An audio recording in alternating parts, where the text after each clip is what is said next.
sich dabei bückt.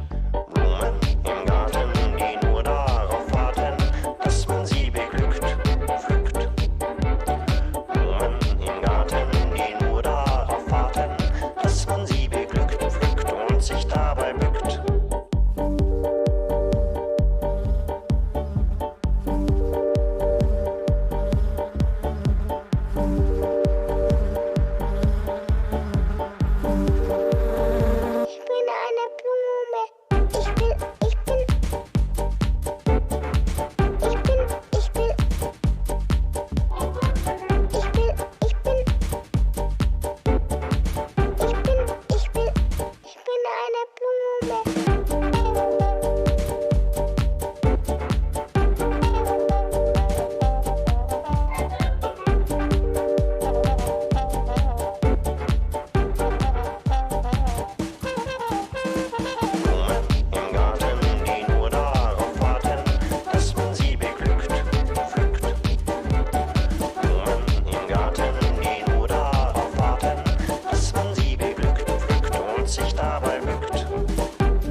Why didn't you take care of that bratty kid like I told you? He sneaked off to go hunting. He wasn't even here. So how could I help him? And he ran smack into the marshal. Now we've really got our heads in a noose. Suppose the old man's dead when they find him. If he's dead, he can't talk, can he? Oh, it's worse if he's alive. Blast you, Hattie. Can't you do anything right? You're blaming me? Who would I blame? I didn't put that marshal on our trail. It don't matter now who did. What are we gonna do? We're gonna have to get out of here fast.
try it.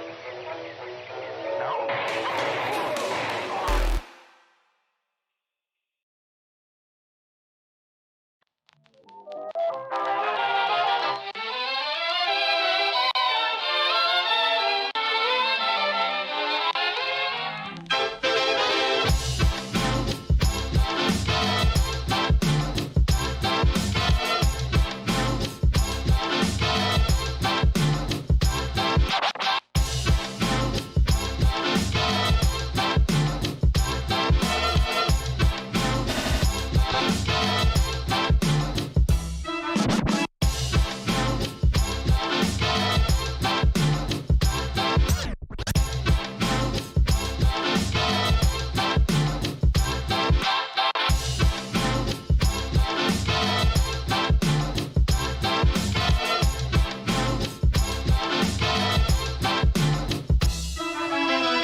Get scratching.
Making with jive, boy, say shout.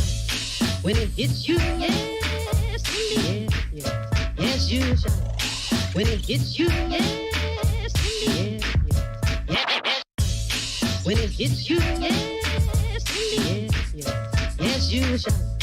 When it hits you, yes, in the air, yes, in the air, yes, you holler, yes. 1, 2, 3.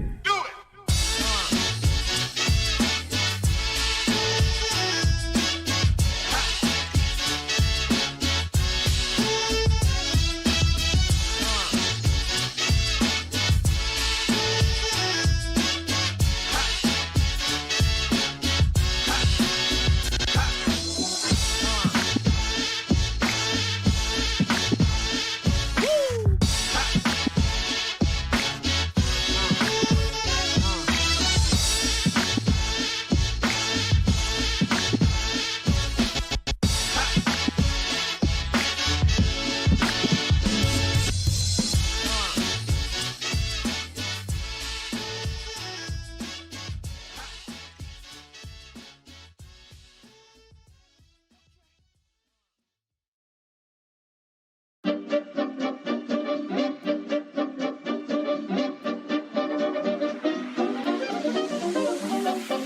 you don't know who I am, I'll tell you so you understand.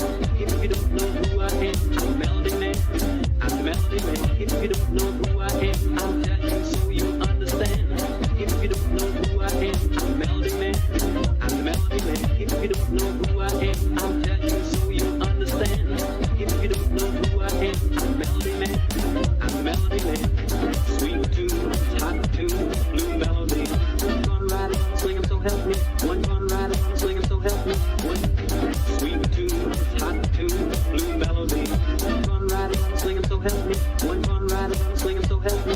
One sweet tune, hot tune, blue melody. One run ride on, swing 'em, so help me. One run ride on, swing 'em, so help me. One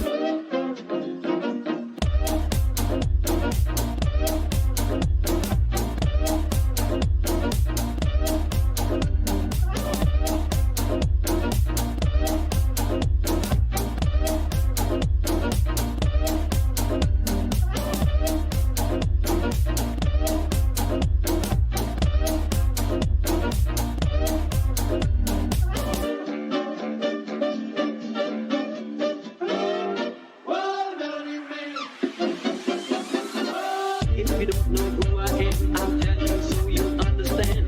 If you don't know who I am, I'm a melody man. I'm the melody man. If you don't know who I am, I'll tell you so you understand. If you don't know who I am, I'm a melody man. I'm the melody man. If you don't know who I am, I'll tell you so you understand. If you don't know who I am, I'm a melody man. I'm the melody man. Sweet tune, hot tune, blue melody. One run ride on, swing 'em, so help me. One run ride on, swing 'em, so help me. One sweet tune, hot tune, blue melody. One run ride on, swing 'em, so help me. One run ride on, swing 'em, so help me. One sweet tune, hot tune, blue melody. One run ride on, swing 'em, so help me. One run ride on, swing 'em, so help me. One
Good evening, good evening, good evening, good evening, good evening, good evening, and welcome all of you to the final heats of Google That certainly for season 1 of Google That.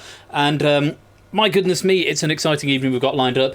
And the quiz action starts right from the beginning. That's a little something. I've just called it the warm-up because that's what it's supposed to function as a warm-up for the main stream. It makes a nice, a bit of a change of pace from the logic of set game, which of course everybody can join in with, but I know it's not everybody's particular vintage of brandy, as it were. And whoa, holy potatoes, Matt the Ref with the sub bomb there, 10 gift subs to the stream. That is enormously generous. I haven't even done anything yet, Matt. Not even showing my face yet, but seriously, that is splendiferously kind. And thank you so much, and welcome to M3 Times, Meme Peg, SW Yellowtail, SS Night Shadow, Jimmy T, Acid, Charlie, Juiceman, DC Simmons, and Harry WB. Welcome all of you to the family. Matt, that is unbelievably kind. Thank you so much for the support and the love. And welcome to all our 10 new subscribers. Thank you very much for that. Yeah, the warm-up. It's just a little something I threw together. There's clearly still a bug in there because the team that it said won didn't actually win. So that I shall fix that. Vigorous. I quite like though how the random name generator picked Vigorous Note and Live Tone, so two musical ones for the first game, which is very exciting. But congratulations to Live Tone, who are the actual winners, despite what the bot said. And to Ash the Bash as well for scoring 100 and continuing with his doing well at trivia malarkey. Gay says we won anyway. That's all hugely exciting. Let me know your feedback in the server. If you're not in the server, you can go and join it right there and pop something into hashtag suggestions in the game night section if you think, apart from that bug, obviously, anything you think I need to improve. That's just a little something I threw together just in a couple of days this week just to see if I could. And Ash, incidentally, that was the thing I was asking you when it came to animations. In the end, I decided I couldn't code it because I'm terrible at canvases, and so I just did 9 different animators for the 9 different card animations there, which was a really tedious 45 minutes, but there we go. It is now at least all done and working. It's very easy to update, so if anyone wants to write 9 questions for that, you can do. You need 3 multiple choice for each one, and it's just, there's no app for it or anything, it's just plug it into the thing. So yeah, hopefully that was a nice little warm-up for y'all. And yeah, so to Google that, which is the big thing in question tonight. It is your last opportunity to get into the final. The final. Asset, thank you very much for that subscription. That continued subscription, subscribing for 3 months. Or is that from Matt as well? Subscribed to Tier 1, they subscribed for 3 months, apparently. You're saying thanks to Matt, but it looks like you did that. I don't quite know how this works, but thank you anyway, and welcome to the family. If you're joining there, it's lovely to have you, and thank you. Is this stream still on? Am I still live? Oh, it might be continuing the gift sub. That could be a thing. That might be what it is. Anyway, Google that. Google that. Last 2 opportunities. So the top score is 153, as set by David J. Bodicum. And the Guardian of the Gate is score count with 92. So 92 is what you need to break the barrier and get onto the leaderboard. Tonight are your last 2 opportunities. And the opportunities are going to be presented to you by myself first, and then latterly Ash the Bash, who we're very grateful to him for his question pack that he has provided for this evening. Ash's question pack has got a music round. Mine does not. Mine is the first game. So if you want to avoid the music, you want to try and get into the first game. If you want to try out the music and Ash's question pack, because Ash doesn't write questions all that often, does occasionally, but not all that often on his streams. So it's a good opportunity to try out some Ash the Bash trivia. So thank you very much to Ash, and we look forward to seeing that a bit later on. No the escape artists tonight, because we've done lots of the escape artists recently, and it's all being saved up for Series 2. Yes, Carl, your pack is for another time. I did. Sorry, I haven't messaged you back. No, it's been a busy weekend. Carl has sent me a question pack, but yes, that will be for Season 2. I've been up against it a little bit today with various bits and pieces that need to get done this weekend. But I will review it and come back to you, Carl, and potentially we will see that in Season 2. So, I haven't said hello to everyone yet. So, yes, non-hosts can write packs with music rounds. There's a certain amount of stuff that needs to go with it, so you need to edit together the track yourself and whatnot. But it's yeah, you can do that. I mean, it functions the same. I just need to have the files to plug in and flag it as a music round. It just does it itself. Anyway, let me say hello to everyone. Hello to me, I'm here, that's good. Carver 7, Theory of Game, Drahuska, Liswitz, Dr. Mummy, Persephone's Twitch bot's here, Keshi Head, Pokenuts, Clive the Legend, Kegler Coach, Ardenfet, Cetra, Ash the Bash, Dogfish, Mogra, now cut that out, Anaset, Random Zombie 78, The Lupine 1, Connor M27, Nightbot's here, that's always good when they show up, Apodo Nuevo, Matt the Ref, Alex Chen, Prugs, Natter, Meme PG, and Cola. Welcome all of you to the stream. It's lovely to have you here. 46 viewers is what we're looking at the moment by the looks of it, which is splendid. Thank you so much for joining. If you are just chilling out in the chat or lurking, not even in the chat, it is great to have you here, and I hope you enjoy the evening. So, Google that. First question pack that you're going to be facing is one written by yours truly, aka me, and if you'd like to have a go at that, then you need to enter the lobby code now. Hello, HLBV, and in honour of Ash's question back, and Ash being a green character, and Persephone's chair, i.e. me, being an orange character, that's me, orange tie, I've gone for green and orange tonight, and I think it works just nicely.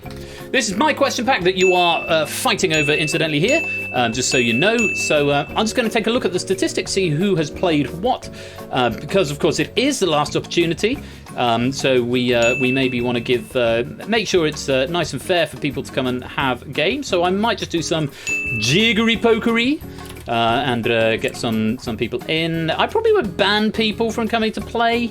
I won't add people to the exclusion list. I'll let RNG do its thing, but I might just give a little nudge towards. Thank you, Matt. I might just give a little nudge towards some people who maybe haven't played before, just so they get a fair bite of the cherry. Certainly for this first game. The next one, I think I might just let it be a carte blanche.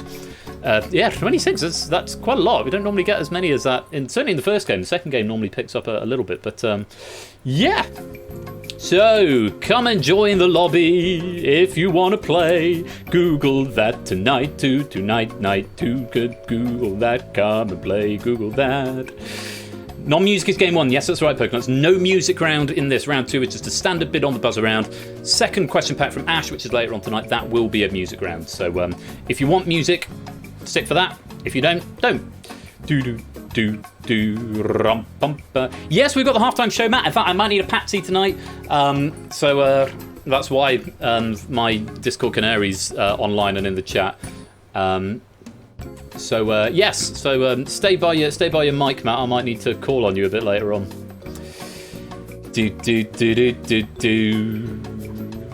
Patsy incoming. Good to hear. Welcome to the lobby, Pokenuts. Good to have you here. And we've got other people joining. JPB, Brig Bother, Crypto Practor, Matt J, Puzzle Guy, 8 Minky M 3 times. Good to have you in the stream.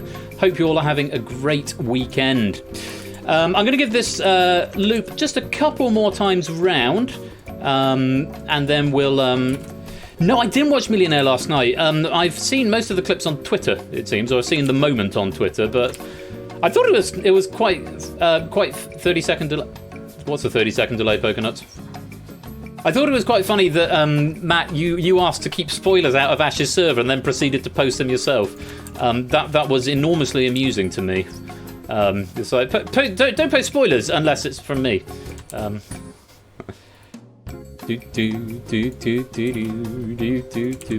yeah, it's all go. No, at some point I will go back and watch that. Didn't want spoilers. Oh, I see what you mean with you. Good. All fun. Right, one more loop, I think, which is about 40 seconds, and then we will lock this lobby and we will pick some players. I'm on the Prosecco tonight because I'm a cliche. What are you going to do? Yeah, we drank all that. Actually, we didn't drink all the white wine. There is some white wine left, but Megs isn't having another. Megs has had a glass, so she's not having another one tonight. So I thought, well, I'm not going to open the white wine because Megs likes the white wine. So we'll. The night of 154. Oh, you're on a 30-second. Okay, in which case, Pokenuts, you're really going to have to keep an eye on the chat. When there's no music round, it won't affect you quite so much as long as you keep an eye on chat and whispering to the bot promptly. But it's just something to consider. The night of 154, maybe this is the night David J. Boricum has his podium usurped. Welcome to the stream as well, David. Great to have you here, and Samster as well. Lovely to see you both. Right, I'm going to lock this lobby. We've got 1, 2, 3, 4, 5, 6, 7, 40, 21, 28 people, and we need to pick 12 of you. Let's lock it up.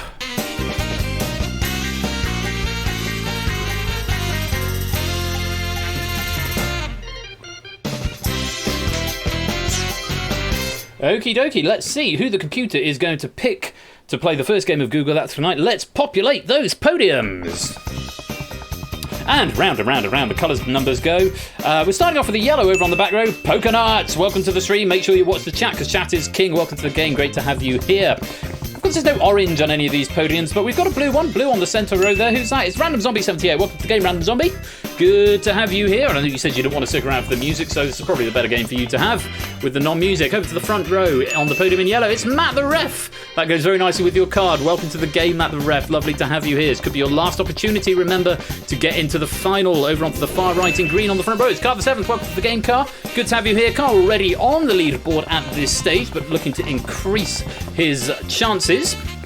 Over onto the red podium on the centre row, it's JPB1982. Welcome to the game, JPB. Great to have you with us. Thank you very much for joining us. As we approach the halfway point on the front row in blue, we've got Matt J. Puzzle Guy. First appearance from Matt J. Puzzle Guy. Welcome to the game. I hope you're ready to have fun and not to Google that. Over into Jeremy Corbin Corner on the green podium. Dogfish 44, several appearances for Dogfish. Dogfish currently joint second on the leaderboard with 152 with Ash the Bash. I think that's right. Over on the left-hand side of the centre row in green is Kegler Coach. Kegler Coach, welcome to the game. Great to have you with us. Not currently featured on the leaderboard, but hopefully looking to add themselves to it tonight. 4 more podiums need filling. Front and centre is next. Now cut that out. Proved very useful in the Escape Artist the other night, not currently on the leaderboard, but welcome to the game. We've got 3 more podiums that need filling. Gliding overall, podium number 1 at the back, it's Anosep. Welcome to the game, Anosep. You're currently gliding overall. Can you stay there? That's a good position to be. 2 more podiums that need filling. Podium 0 and podium 6 will go to pole position first for podium 0. It is Drahuska. Welcome to the game, Drahuska. Lovely to have you here. And finally, we are going over to podium number 6 in yellow, and we welcome Meme PG to the game. Welcome all 12 of you. I hope you're ready to play Google That tonight. And this could feasibly be your last opportunity to play. So Matt is saying if his maths is correct, players will need 47. Why you scroll down? 47 going into the final round to have a chance for seeing the grand final. That sounds about right to me. 92 is the current Guardian. That's score count on there. If you get more than 92, certainly in this game, you're on the leaderboard. Exceptions there being, let me just refer to the Google That leaderboards. Yes, we tidied up the server this week, so everything is much more accessible. Who's on there at the moment? David Bodicum, Ash the Bash, Dogfish, who's in this game, joint second. Samster, Lingomaniac, Car the 7th is on there at the moment. Mogra, Dampeak, Hallian. JPB is also on the leaderboard, currently in 10th, so he's going to be looking to increase his chances because he's potentially at risk if we have a lot of high scores tonight. Scooter Dust and then Score Count. Reserve list currently Spokes, 8 Minky and Arden Fetz. So, yes, top 12 will be going through to the final. As ever with this game, you are whispering all of your answers to Persephone's Twitch bot. But yes, in the danger zone, JPB. Exclamation mark followed by a message into public chat if you want your speech bubble to appear and for you to chat in game. But everything else is whispered to the bots. Keep your eye on the chat because as ever, chat is king. And once the bot in the chat says the time is up, then the time is up. And I won't accept it. I got my answer in. Sorry, you didn't. And don't post in the wrong window because I can't accept answers if they go in the wrong window. Instead of to the whisper window. All the rest of the rules you'll pick up as we go if you don't know them already, and I'll explain them all at the beginning. So let's go to round number 1. Where's the button? I've done that one. That one. Star. There we go. Round 1 is the early bird. You get a multiple choice question, and the question will appear in the chat first, so keep your eye on that, as I've already said. Whisper either ABC or D2 Persephone's Twitch bot. Only the first 5 correct players will score, and they will score 10, 8, 6, 4, and 2 points respectively. No points if you're wrong or you're too slow. You know how to whisper. My advice is always keep up Persephone's Twitch bot as a separate whisper window. On your Twitch window and your Twitch tab, keep her open there so you've got her ready to go to. And don't mistake her with the other one. So, yeah, there's 5 questions in this round, a maximum of 50 points available. So only the first 5 fastest correct answers will get points. Round 1 is the early bird, and you only need to whisper the letter. You don't need the whole word. So, a reminder, this question pack is by me, and the one, ow. later on is written by Ash. So, 12 players ready to play the early bird. Fingers on buzzers, all of you. You are in the first game tonight. Very best of luck and have fun. Here comes question number 1. Which of these was a French Royal House bourbon, scotch, sour mash, whiskey? Sorry, David. Everybody got an answer in? Most people getting that one right as well. Matt the ref, the only player there not to find the right answer. Let's see what you said. Yes, it's bourbon. Bourbon, the French Royal House bourbon from sometime in the 14th century, 13th century, something like that. Who was fastest? Meme PG was the fastest there, getting themselves 10 points. Wrong answers don't hurt you in this round. Quite right, Meme MPG. You just, no points. 10 points for Meme MPG, 8 points for Anaset. Now cut that out, getting 6. JPB getting 4. Random Zombie getting 2. Drahuska, Pokenuts, Kegler, Coach, Dogfish, Matt J, Puzzle Guy, and Card the 7th. You were all right, but not fast enough. So a little bit quicker next time. You could get some points. Let's reset the podiums. No, I've done answer. Reset the podiums. There we go. Fingers on buzzers. Here comes question number 2. Which was the first manned spacecraft to land on the moon? Apollo 12, Apollo 11, Apollo 10, Apollo 13. Everybody got an answer in. You're very quick tonight. Very, very fast off the mark. Not wanting to waste this last opportunity. Everyone getting that right apart from Random Zombie and Meme PG. Yeah, let's see what you said. Well, the answer was B, Apollo 11. Yes, Apollo 13 famously didn't land on the moon. They had the film made about it with Tom Hanks in. Apollo 10 was orbited to the moon but didn't land on it, and Apollo 12 was the second. JPB was the fastest there for 10 points. Carl the 7th, second for 8, getting off the mark. Anasep getting another 6, now cut that out, getting 4. And Matt the Ref getting 2 points, getting off the mark. Drahuska, Pokenuts, Kegler, Coach, Dogfish, Matt J, Puzzle Guy, all correct, but not fast enough. Still waiting for points. Let's reset podiums. Fingers on buzzers, gang. Here comes question number 3. If I'm feeling sick, how might I describe myself? A, nauseous, B, nauseous, C, nauseous, or D, nauseous?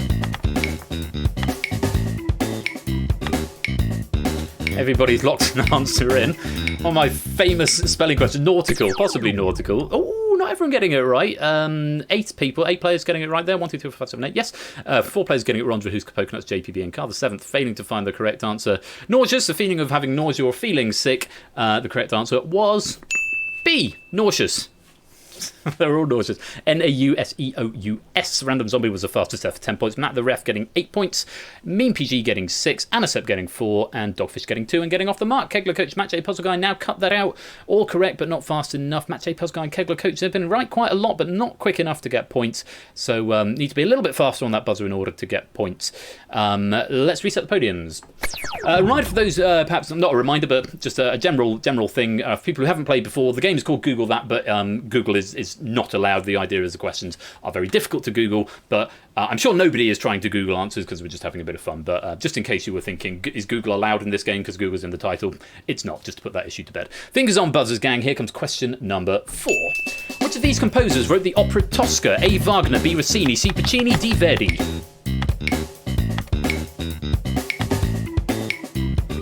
I've locked it again. I'm going to have a little sip and you're all locked in and coming back and expecting to have to hurry people up. Okay, a slightly trickier question there. Only 5 people getting it right, so the 5 people who got it right are going to get points, and 3 of them haven't scored yet, so it's going to be only Matt J, Puzzle Guy, yet to score after this question. It's a sign of a good balance opening round, I think. Slightly more difficult question. Drahuska, Pokenuts, Kegler Coach, now cut that out, and Matt the Ref getting that right. They knew that the answer was C, Puccini, and now cut that out, getting himself 10 points there. Kegler Coach getting 8, Matt the Ref getting another 6, Drahuska getting 4, and Pokenuts getting 2. Yes, they're all famous opera composers, but Puccini's the one what wrote Tosca. It's featured in the film Question of James Bond's A Question of Sport. Quantum of Solace, 2008, I think. It was the opera they went to see there. Let's reset the podiums. And one more question in this round. So fingers on buzzers, my friends. Here comes question number 5. Which of these might be the full name of a breakfast cereal mascot? Valentino the Vulpine, Anthony the Feline, Leonardo the Canine, Equus John.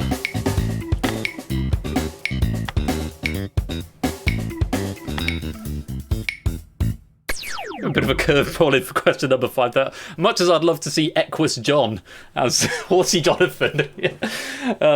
Equus John, I think that'd be a great mascot for cereal, would Equus John? It's not Equus John. 1, 2, 3, 4, 5 players getting that one wrong. Keep the answer to this in mind for the ad break, by the way, later on. 5 players getting this one wrong. Drahuska, Dogfish, JPP, Poconuts and Carl the 7th. The other 7 players getting it right, but let's find out who's going to get points. The answer was Anthony the Feline. Of course, it's Tony the Tiger is who we were thinking of there. Yes, Tony the Tiger. Now cut that out, getting themselves 10 points. Random Zombie getting 8, Mean PG getting 6, Anisette getting 4, and Matt the Ref getting 2. Lots of points being distributed in this round. Matt J Puzzle Guy, despite getting lots of questions right, did get any points in this round. Just a little bit slow on the buzzer. So do keep your eyes on the chat, Matt J Puzzle Guy, moving forward, because sometimes speed can be of the essence. That is the end of the round. Let's reset the podiums and see what the scores are at the end of round 1. JPB not kicking the cat. Shameful, JPB.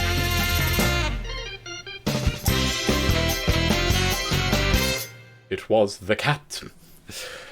That's from HMS Pinafore, I think. Goodness me. Boom, boom. Now what was that? Boom, boom. Silent B. Boom. It was the cat. It was again that cat. They're right. It was the cat.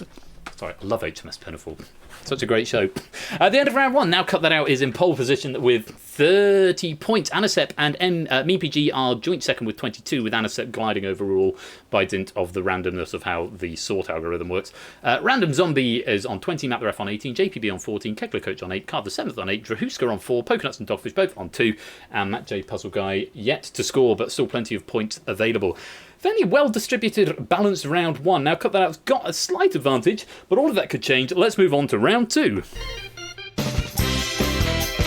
That'll be why Matt J Puzzle Guy, using phone for whisper. It's only going to get harder as you go from here because you're going to need more than just an answer.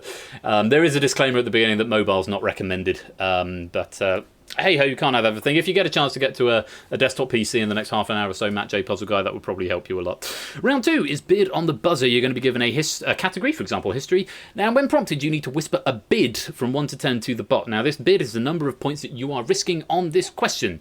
Only the 6 highest bidders or ties therein will be in play for the question. If you're not in play, you're not allowed to answer it. So the more confident you are, the more points you want to risk, but it also means the more likely you are to be able to answer the question. Again, the category and the question will appear in the chat first, so do keep your eye there, because chat is king. If you're in play, whisper your answer to the button. The first player to answer correctly, the first player to whisper an answer to the button, it's a whole answer, not just a letter, a whole answer. The first player to whisper will have their answer shown. That will automatically buzz for them, if you like. If you're first and you are correct, you win 10 points. If you are wrong, then you lose your stake. Additionally, if you're wrong, everyone who wasn't in play gets a bonus of 5 points.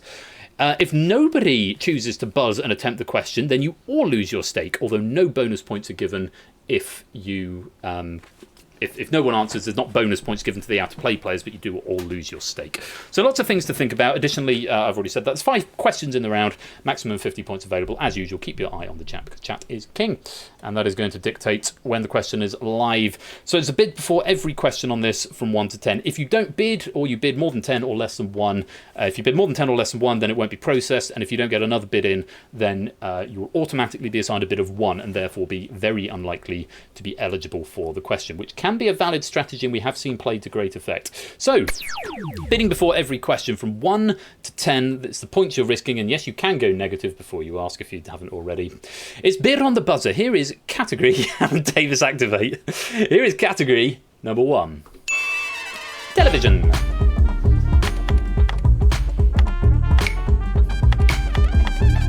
Get your bids in.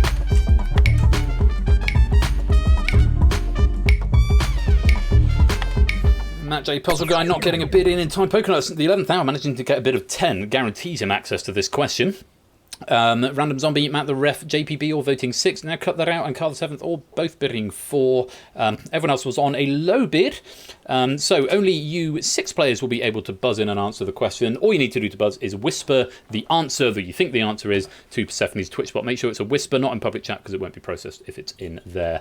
Remember, if you get it wrong, you lose your stake. If no one buzzes, you all lose your stake. If you get it wrong, you give a bonus to the blue players, but if you get it right, you get 10 points. Fingers on buzzers, gang. Here comes question number 1. In which decade did the TV series General Hospital begin airing in the US? Random Zombie was there first. You saying MASH? Is MASH the right answer? Let's have a look. No, it's the 60s. Random. Really? You misread the question. Yeah, no, not MASH. Not MASH, Random Zombie. Getting in nice and early, but unfortunately that's the wrong answer. You're going to lose your stake, which I believe was 6, and you're going to give 5 free points to Anisette, Mean PG, Kegler Coach, Vahuska, Dogfish, and Matt J. Puzzle Guy. Unfortunately, MASH is the wrong answer. 6 points you're losing there and giving 5 away. Let's reset the podiums. Yeah, read the question. Here's another category for you guys. Bidding from 1 to 10. Here's category number 2. History.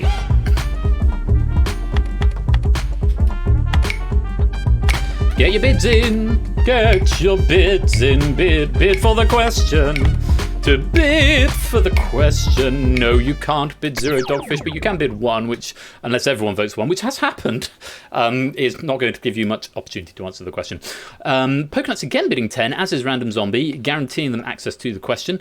Now cut that out, and JPB both bidding 5, Carl the 7th and Matt J. Puzzle Guy bidding 4, Kegler Coach, Anisette, Mean PG, Matt the Ref all bidding 3, but not high enough to get access to the question. So if your bid is taken, but you don't answer, what happens? Do you lose your bid? No, you only lose points, Mean PG, if you get it wrong, or nobody who bid answered. So if the timer runs out before anyone buzzes, you lose your stake. If you buzz and get it wrong, you lose your stake. Otherwise, being eligible means you can get the 10 points, but it means you won't get the 5 bonus points if in the event that another player gets it wrong. So lots of different little microcosms of strategy to think about here. So fingers on buzzers, everyone. It's a history question. Here is question number 2. How many legitimate grandchildren did Henry VIII have? Carl the 7th is in very, very fast. He's saying to me 3. Is 3 the right answer? Absolutely not Carl the 7th. He had 3 children, but the question was how many legitimate grandchildren did he have? He had a few illegitimate ones, but the answer was none. He had 3 children, Edward the something, 6th I want to say, Edward, and then Mary I, who died without children, and Elizabeth I, who also died without children. Yeah, another RTFQ a little bit going on there. Unfortunately, Carl 3 is the wrong answer. You're going to lose your stake of 4, and you're going to give another 5 points to Dogfish, Strahuska, Matt the Ref, Anisette, Mean PG, and Kegler Coach. Anisette and Mean PG have now been pushed into the lead ahead of Now Cut That Out, and I'll find that in this round, it seems that abstaining seems to be the best way of playing it, certainly for the first 2 questions. Let's reset the podiums. Podiums. Did I select off the window? I must have done. I must have clicked something to go and look at something else. Fingers on buzzers, everybody. Here comes category number 3. Music. Have to get a music question in somewhere. You're going to bid now, cut that out? Yes, you are. How many, though? 6, getting himself eligible for this question. Pokenuts again bidding 10. Pokenuts doesn't want any free points, apparently. He just wants to try and answer the questions, but not had an opportunity to yet. Matt J. Puzzle Guy and Now Cut That Out both bidding 6. Matt the Ref bidding for 4. JPB and Kegler Coach both bidding 3. Low bids, but still getting them eligible. Drahuska's 2 didn't get through, and neither did anyone else's 1. So, fingers on buzzers, my friends. Here comes question number 3. Started in 1997, which boy band had members called Jay, Abs, Richie, Sean, and Scott? Now Cut That Out has buzzed. You said to me 5. Is that the correct answer? It's actually styled as 5-ive, and I thought I'd be pedantic and put it in, because this round doesn't have multiple options. It flags as wrong, but I am going to give that to you now, Cut That Out, so I know exactly what you meant. Absolutely right. 5-ive. So I decided before this I would accept 5 as the correct answer. Yeah, it's stylized as 5-ive, which is how I always say these things, 5-ive. It's like the Eightful Eight, that film by Quentin Tarantino, and Sesevenon as well, S.W. Yellowtail, quite right. Well done now, Cut That Out. You got 10 points and you've reclaimed your lead. Let's reset the podiums. Grateful to get it right, nice. Fingers on buzzers then, gang. Here comes category number 4. Get your bids in from 1 to 10. Category is technology. Don't know why I sang that. Get your bids in. Anisette, Matt J. Puzzle Guy. There we go. Pokenuts, an actual bid. He's gone 10 again. Polkanut's going 10. Polkanut's is either extremely confident or just wants as much opportunity as possible and doesn't want any potential free points if someone gets it wrong.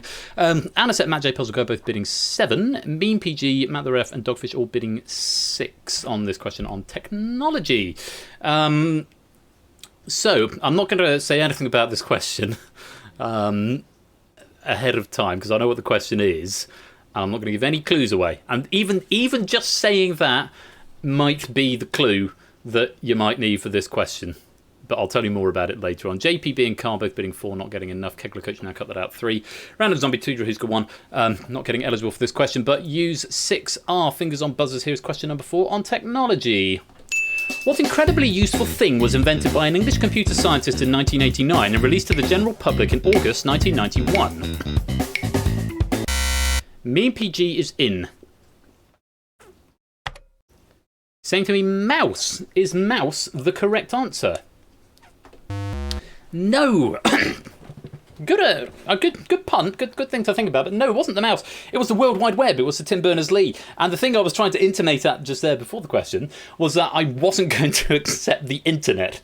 I wouldn't have accepted anyone who said internet. I didn't want to give that away. No, maybe a mouse, but no, the World Wide Web. Polkanuts is playing personal golf. Nice. And yes, 3 points, 5 free points to now cut that out, who doesn't need any more points, but he's going to have a bit. Oh, excuse me, anyway. Random Zombie, JPB, Kegler Coach, cover 7th, and Drahuska getting 5 free points. Works in this game. Me, PG, you're going to lose your bid, because mouse is the wrong answer. And yeah, 2 points won the last game. Something to bear in mind. Me, PG losing 6 there. Let's reset the podiums. One more category in this round 2, guys. Here is category number 5. Get your bids in. It's food and drink. Here come the bids. I need to get. Speaking of drink, I'm dry. Oh, that will not do. Everybody has got a bid in. Polkanut's change from the break from the norm is going for 9 this time. Matt J Puzzle Guy going for 10 though. Random Zombie, JPB, Dogfish going for 5. Me PG going for 6. So just 6 of you. I think it's been 6 every question in this round. Normally we get some ties, but there we go. So question number 5. The very best of luck to you. Here it comes. The 4 principal ingredients in beer are water, malt, yeast, and what? Me PG is here again. Saying mouse again. No, he's saying hops. Is hops the correct answer? Absolutely right. Well done, Mean PG. Yes, water, malt, yeast, and hops are the 4 principal ingredients in beer. Well done. Very, very quick off the mark there. Getting yourself 10 points. Well, lots of points being given out in that round, particularly bonus points. Lots of bonus points giving out. Let's see what that has done to the scores at the end of the round.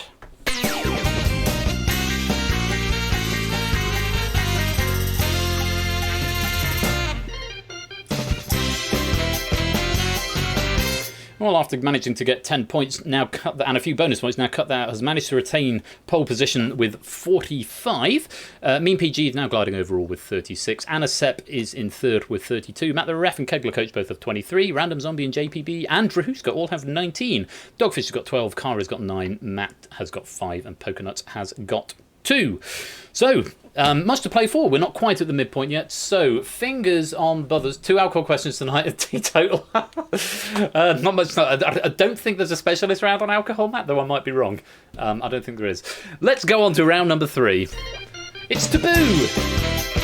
Speaking of alcohol, I do need to go and refill my glass because it's also quite warm. So I need to refill it. I might just bring the whole bottle of Prosecco with me. So just read the rules a minute, and I'll talk to you from the kitchen, which I think is grand. And I'll come right back with the bottle of Prosecco. And now I'm back. I'm back on camera. If I put the headphones back on, if I just drink it out of the bottle, that would send the wrong message, wouldn't it? Yeah, I don't. You know what? I was about to say I don't need to drunk flush. No, Random Zombie. Just lightly merry. I don't really need to wear the headphones for this game, except to hear the music stings. And it's only just occurred to me since I've got a decent microphone. I actually don't need to wear the headset anymore. But obviously I do for the music stings. So I might try a round where I don't wear it. Oh, there go the pastries. Put them back. I might just try a round where I don't wear it because it does let my ears breathe much more nicely. No, I can't. It feels so weird. It feels so weird to not have the headset on. Right, taboo. You've got to name something that fits a given category, for example, capital cities in Asia, and whisper one answer and one answer only. A glass of Prosecco every time I say the word Google. You must be joking, Matt. I'll wake up in casualty. So whisper one answer and one answer only to Persephone's Twitch bot. There will be multiple answers. You score 10 points for giving a unique correct answer. Answers given by 2, 3, 4, 5 or more players score 6, 4, 2 and 0 points. So it's a sort of pointless round in that the more obscure, the more unique your answer is, the more points you get. No points, if the answer doesn't fit the category. There's 5 questions in the round and a maximum of 50 points available. Yeah, even if it was in shot glasses, though, poker nuts, then, still all the gas you're going to be getting. My brother once played Centurion with cider.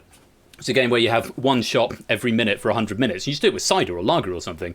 But he got to about 42 and he just chunned it everywhere. This is why I've never played that game. This is just a regular champagne flute, and I'm sipping it because I was sophisticated in it. Have you played Centurion, Ash? Yes, it does sound like a uni thing. I never got a chance to play it. We played Drink While You Think in Prague one time, but that's a great story for another time. We played it for about 7 hours. Which, if you know how Drink While You Think works, becomes challenging at that point. We played Ring of Fire a lot. That seemed to be the go-to thing, and now it's all Cards Against Humanity. Anyway, I'm whittering on. I'm having a great chat and everyone's friends, but we want to do some trivia. So, fingers on buzzers, contestants, getting ready to whisper your answers to Persephone's Twitch bot. Here is question number 1.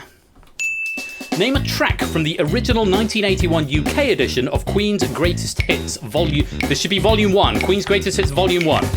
Which is the 1981 version, but just to clarify. 8 out of 12 players getting an answer in there.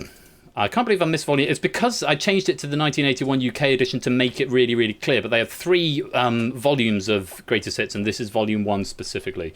Let's see what you said, and let me see. Oh, actually, what I need to do is bring up the Round 3 class so I can see at a glance who the computer says is wrong. Let's see what you said.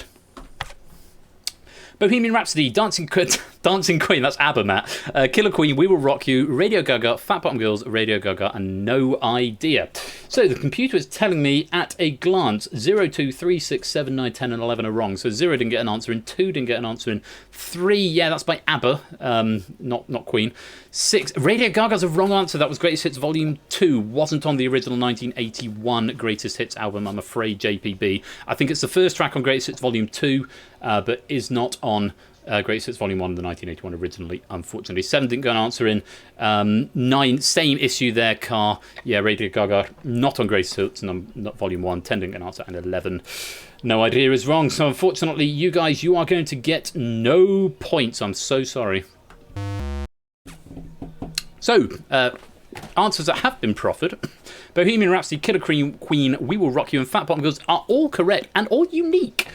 Rather pleasingly. So Podium 1, Podium 4, Podium 5, Podium 8, Dogfish, Kegler Coach, Random Zombie, Mean PG, all unique, all correct. That's 10 points. Nicely done. So the answers you could have had there, Queen Greatest Hits Volume 1, Bohemian Rhapsody, Another One Bites the Dust, Killer Queen, Fat Bottom Girls, Bicycle Race, You're My Best Friend, Don't Stop Me Now, Save Me, Crazy Little Thing Called Love. I should have sung all of these.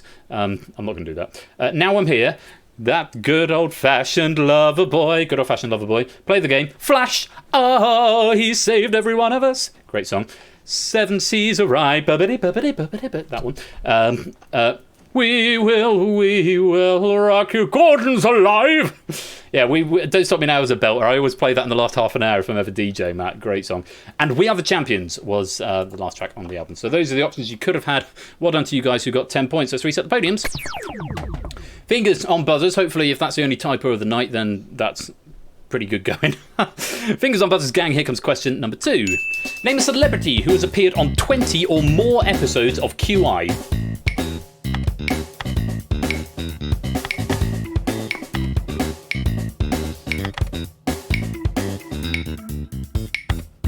Not everyone getting an answer in. Drahuska, Mean PG, Anna Sepp, and Matt J. Puzzle Guy not quite finding an answer in time.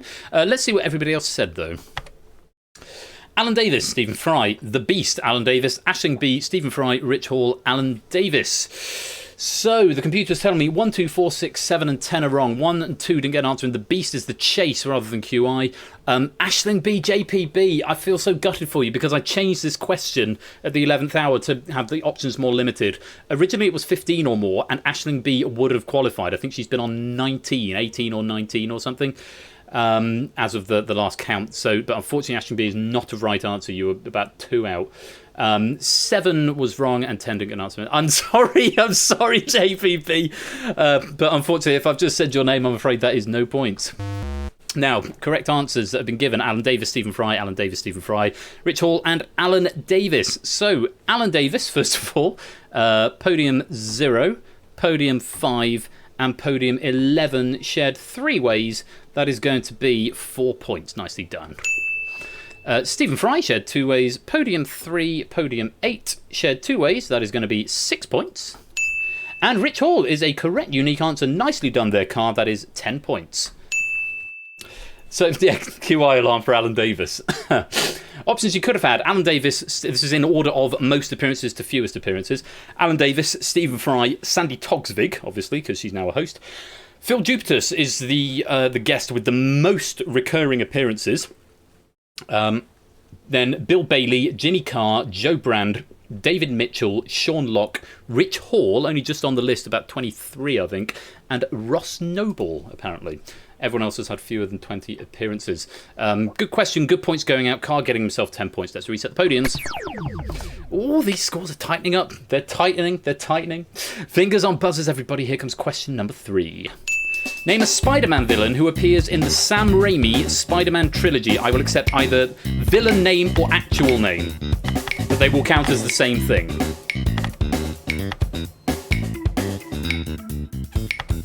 So just to clarify what I mean there, if someone put Batman and Bruce Wayne, which is not a correct answer, obviously, but Batman and Bruce Wayne would count as the same answer, okay? So someone who appears in the Sam Raimi trilogy. Let's see what you said. Only Drahuska not getting an answer in there. Sandman, Dr. Octopus, Green Goblin, Venom, Bane, Dr. Octopus, Venom with a question mark. You know my rule about question marks, JPB. Sandman, Doc Ock, and Venom. Computer's telling me not quite as many wrong answers here. 1, 4, 5, 7, and 10. So Dr. Octopus, I don't know why that's being flagged as wrong. Probably because I've got the full spelling of Doctor, mean PG, but that is absolutely right. So I'm taking you off the wrong list. Bane is Batman. Kegler Coach, I'm afraid. I'm just going to double check my list. No, nothing for Bane. There's no character surname with Bane, so I don't think I can condone that. Again, same reason Dr. Octopus is coming up on the list there, so I'm going to take you off, Connor. Podium 7 didn't get an answer in. Podium 10, Doc Ock, same issue there. I know who you mean, so I'm going to condone that. Unfortunately, Bane, no points for that. Hey, Dingo, welcome to the stream, mate. Good to see you. So, let's see what you all have said. Now Cut That Out has gone for Sandman, which is correct. Did anyone else? Yes, a couple of other people said Sandman. Podium 8, podium 9, and I think that's it. Yes, just the 3 of you. Nicely done. Shared 3 ways. That is 4 points to Now Cut That Out, Dogfish, and Carr. Okay, Dr. Octopus and variants thereon, Otto Octavius, if you want to give him his proper name. Mean PG, Mr. Sandman, bring me a dream. Is that the Metallica version of that's Enter Sandman? No, it's a Fallout Boy song I'm thinking of. Anyway, stop singing at me, you distract me. Dr. Octopus on podium 1, podium 5, and podium 10. Shared 3 ways again, that is 4 points. 3 Venoms as well. Podium 3, podium 6, and podium 11. Again, 3 people saying Venom. Shared 3 ways, 4 points. And Green Goblin, a unique answer from Anisette. Nicely done there, Green Goblin. Absolutely right, getting you 10 points. So answers you could have had there, and I'll go through both the character and the alter ego name. Green Goblin, a.k.a. Norman Osborn, and you could have had either, but they would have counted as the same thing. Dr. Octopus, Otto Octavius. New Goblin, Harry Osborn. Sandman, a.k.a. Flint Marko, a.k.a. William Baker. Venom, a.k.a. Eddie Brock. And those are the main villains that actually feature as villains. And then there are characters who appear in the background who go on to become villains. Aren't villains in the actual films themselves as part of the plot, but they are villains in the Spider-Man universe. And they are Lizard, Kirk Connors, because he's the professor. He's not actually, doesn't become the Lizard, but he is there. Manwolf, in the shape of John Jameson. Mendel Strom, in the shape of the Robot Master. And screwball in the shape of Liz Allen is apparently in the original Spider-Man, Sam Raimi Spider-Man trilogy. I did not know that last one, and I like those films. So that's what you said, though. Lots of nice points being given out. Let's reset the podiums. Fingers on buzzers then. Here comes question number 4. Name an actor or actress to have won multiple Academy Awards across different acting categories, i.e. supporting and lead. Supporting and lead. Here comes a flurry of answers. Only 3 people not getting an answer in there. Random Zombie, Poconuts, and Drahuska not failing to get getting an answer in. Let's see what everybody else has said. We got Charlize Theron, Tom Hanks, Johnny Depp, Tom Hanks, Meryl Streep, Tom Hanks, Brad Pitt, Meryl Streep, and Hanks. So the computer is telling me, whoa, lots of wrong answers here. 0, 1, 2, 3, 5, 6, 7, 8, 10, and 11. So 4 and 9 are apparently correct, which are both Meryl Streep. Everyone else, I'm afraid, is wrong, though they have won things. Brad Pitt is one interesting one I'm going to talk about, because I've got a fact nugget about Brad Pitt. Brad Pitt has won 2 Academy Awards. One as, thank you very much for the follow. Oh, I can't read it. It's too small on my OBS. Thank you for the follow, though. It's lovely to have you here. I need to get a 3rd monitor so I can, which means I need a bigger desk, which means I need to move house.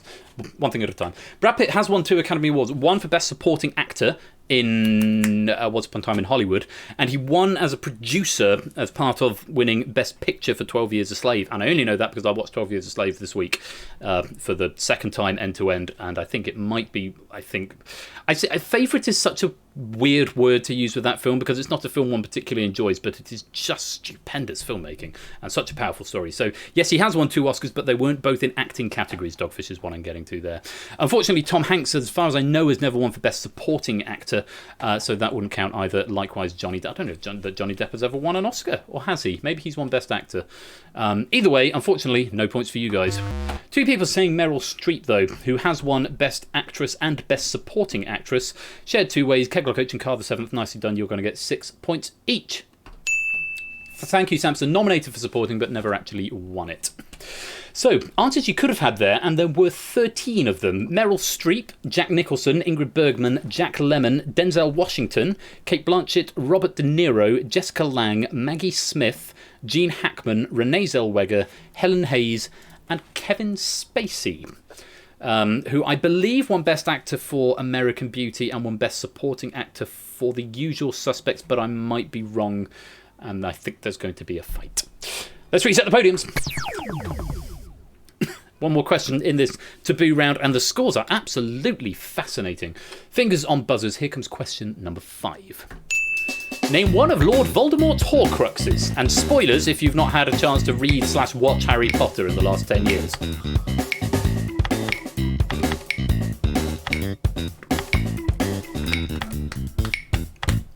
Yes, if you've not had a chance to read or watch Harry Potter in the last 10 years and you have the intention of doing so at some point, maybe just mute your screen to dip the screen for maybe 3 minutes. Everyone apart from Matt the Ref and JPB getting an answer in there. Let's see what you said.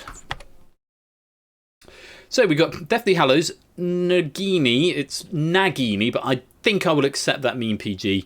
The Basilisk, again the snake. It might be academic in this case.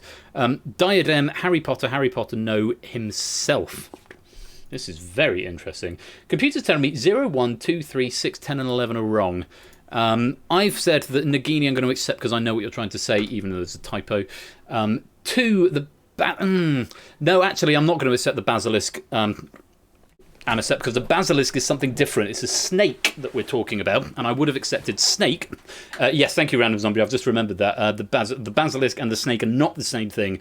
The basilisk fang is something that is used to destroy a Horcrux, but the basilisk itself is not a Horcrux, so no, Anicep, I will not be accepting that. 3 didn't get an answer in, 6 didn't get an answer in, and then 10 and 11. No, okay, fine, and himself, no. A part of his soul was hidden in himself, but he himself was not a Horcrux, Poconut, so unfortunately I'm not going to accept that either, so you guys, I'm afraid, no points. Now, Nagini, snake, and snake are all one and the same thing. So 1, 4, and 5 shared 3 ways. That is going to be 4 points. Nicely done. Harry Potter. Yes, Harry Potter was an unintentional, but nevertheless he was effectively a Horcrux. Dogfish and Carl the 7th. Nicely done. 2 ways, 6 points. And well done, Drahuska. Podium number 7. The diadem, the lost diadem of Ravenclaw, indeed was a Horcrux, and that is a unique correct answer. 10 points to you. So the answers, and again, spoiler alert if you haven't read or seen it yet, could have had the diary, Tom Riddle's diary, Marvolo Gaunt's ring, or the ring, Salazar Slytherin's locket, the locket, Helga Hufflepuff's cup, Rowena Ravenclaw's diadem, Nagini the snake, or Harry Potter himself. Those were the options you could have had. It's been all quiz. Well, that is the end of the taboo round, and it has been most exciting. Let's reset the podiums and see what the scores are at the end of round 3.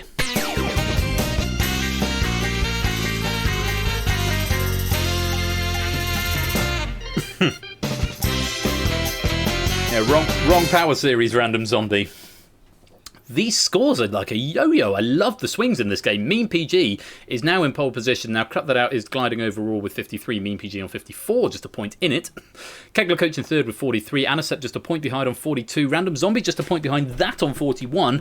And then Dogfish 38. Car on 35. Matt on 33. Drahuska 29. JPB 23. Pokenuts 10. And Matt on 9. It's very, very tight. And we've got 2 rounds to go. So, prepare yourselves, because here comes round number 4. Round number 4 is the blind auction. How many questions from 1 to 10 can you answer on a pair of given categories? When prompted, whisper a bid from 1 to 10 to the bot. 10 increasingly difficult questions worth 1, 3, 5, 7, 9, etc. points will be asked. Don't answer if you don't want to try the current question, because tactically you can choose to wait for more valuable questions later on. But remember, as the points go up, so does the difficulty of the questions. Once you achieve your bid, you bank your points and are frozen out. Failing to meet your bid loses all points from this round. That is something to bear in mind. So if you bid 9 and you can't answer 9 questions, you get nothing for the round. You don't get the ones of the ones you did answer. You don't get the points of the ones you didn't answer. You get nothing for the round. You have to bank, and I can't say escape. I can't say get out. You have to bank your points by answering your bid in order to get any points for the round. And beware, a wrong answer will increase your bid by 1. So if you bid 4 and then get something wrong, your bid goes up to 5. And if you have too many incorrect answers, it may make it impossible for you to bank your points. 1 bench per stream. Quite right, Ash. Thank you, mate. There are 10 questions in the round and a maximum of 100 points available. There is 1 round of bidding at the beginning, and then no more bidding for the rest of the round. From 1 to 10, you must bid.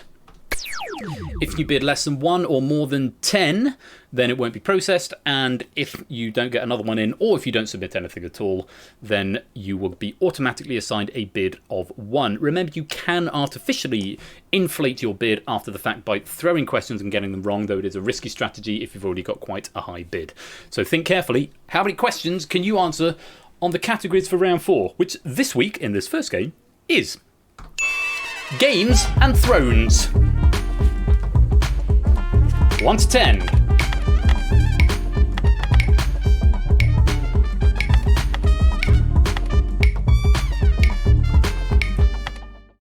Who's just managing to sneak a bid in at the 11th hour. No Game of Thrones, not Game of Thrones. I can't guarantee there's not Game of Thrones in here. I can't make that promise. Please don't be. I've never seen that. I can't make any promises. We will see. Let's see how many you've bid. There's some high bids here. It's rare we see people going on to the second row in this round. Now Cut That and Dogfish have both bid 6. Which can be quite difficult because it means you can only afford to get 2 wrong and then you've got to get the rest right. Pokenuts has bid 5. Mean PG has bid 4. Anicept's 4. Drahuska's gone 4. Carver 7th has gone 4. Matt the Ref has gone 3. Random Zombie's gone 3. Kegler Coach 2. JPB 4. Pokenuts 5. Matt only bidding 1. Sorry if I missed anyone there. I think I did go through everybody, but yeah. Remember, if you get a question wrong, it increases your bid by 1. If you don't answer, if you abstain, it doesn't do anything. It doesn't decrease it. It doesn't increase it. But if you get it wrong, then it will increase your bid. If at any point it becomes mathematically impossible for you to escape, you will immediately be eliminated from the round. Matt J. Puzzle Guy with a bid of 1. If you get the first question right, you won't have anything to do for 9 questions. Just bear that in mind. So, fingers on buzzers, everybody. The categories are Games and Thrones, and they will appear alternating, start with Games and go into Thrones. Question 1 is worth 1 point. There are 10 questions remaining. Fingers on buzzers, here it is. This board game features characters such as Miss Scarlet, Colonel Mustard, and Professor Plum.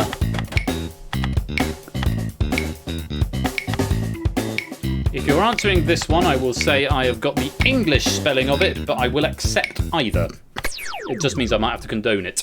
Wow, everybody attempting that question. Let's see what you said. Clue. Yeah, I had Clue down. On reflection, I probably should have had Clue. I'm going to have to go through and condone. Clue. Cludio. That's Cluedo spelt wrong, Car. Clue. Give us a clue. I'm not sure if I want to condone that, Matt, but I think you knew the answer. So give me a second and I'll condone all of those. 0, 2, 3, 6, 7, 8, 10, 11. 0, yes. 2, yes. And then I forgot. 3 and 6. 3, yes. 6, yes. 7, 8, 10, and 11. I'm going to give that to you, Matt. I'm feeling generous. Oh, you deliberately answered no. So do you not want that then, Matt? Oh, give us a clue. It's a different board game. Right. Good thing somebody stopped me then, isn't it? If you knew the answer, you would have typed the answer. I'm being far too casual about this. I need to get on the ball. So, Matt, can I just clarify, Matt? You deliberately got that one wrong. I'm not going to give you points for that. I'm going to give points to Drahuska and to Poker Nuts and to Matt J. Puzzle Guy, who has now escaped. No, he hasn't. He's banked and got a point. So, Matt J. Puzzle Guy, you've got your single point. And, yeah. Do not condone my answer. My answer is wrong. Okay. So Matt artificially increasing his bid, sacrificing that 1 point question, and your bids will go up to 4 then, Matt. Okay, let's reset the podiums. Yeah, Cluedo was the answer. God, it's a good thing I kept my eye on the chat. And a good thing you were in position 7, Matt. One word, first word, wrong. Yeah. So, get ready for question number 2, gang. Matt J. Puzzle Guy, you're now frozen out of the round. You can't answer any more questions, but your 1 point is safe. Fingers on buzzers, there are 9 questions left. Here is question number 2. It's worth 3 points. Who is the longest reigning monarch ever? 3 points. Name of the monarch, not the country, incidentally. Countries.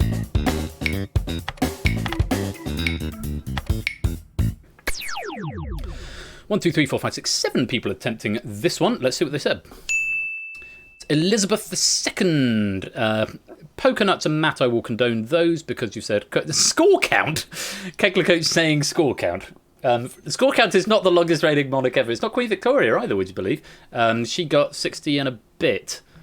What was she? 1837 to 1901, I think. 47, 57, 67, 77, 87, 97. So yeah, monarchs are a good strong suit, but mental maths is not.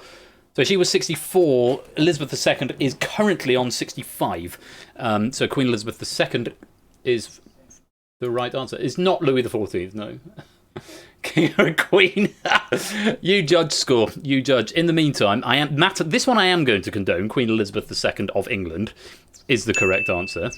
As is Poker Nuts is Queen Elizabeth II. I'll give that to you as well. Queen Victoria, though, now cut that out. JPB, I'm not going to give. And Kegler Coach, you're going to increase your score as well. Yeah, I'll leave the maths to stat book. Count score of Choco. Ash, stop being amusing. I need to concentrate on the stream. Kegler Coach, now cut that out. And JPB, I'm going to say Queen Victoria then. JPB, your bids are going to increase by 1. Let's reset the podiums. Oh, I'm having such a good time tonight. Right. Question number 3 has got 5 points available for it. There are 8 questions remaining. Think carefully about whether or not you want to answer this one. Now cut that out. You can only afford 1 more incorrect answer. You can afford 2 abstentions, but only 1 more incorrect answer. After that, you need to get all of them. So bear that in mind. Fingers on buzzers. Here comes question number 3. Which game, similar to baseball, generally uses a shorter bat and only a single hand to hold it? 5 points.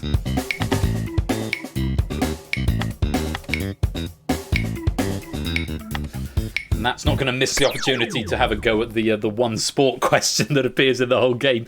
Anisep, Carr, Poker Nuts, Strahuska, and Matt the Ref all attempting this one. Let's see what they said. It's rounders. Rounders, yeah. Now, I need to do some fact checking. It's certainly not cricket. You definitely use 2 hands in cricket, and the bat, I don't know that it's probably a similar length, but you certainly use 2 hands to hold it. And it's absolutely nothing like baseball in terms of the rules. I am going to just look up what T-ball is. Team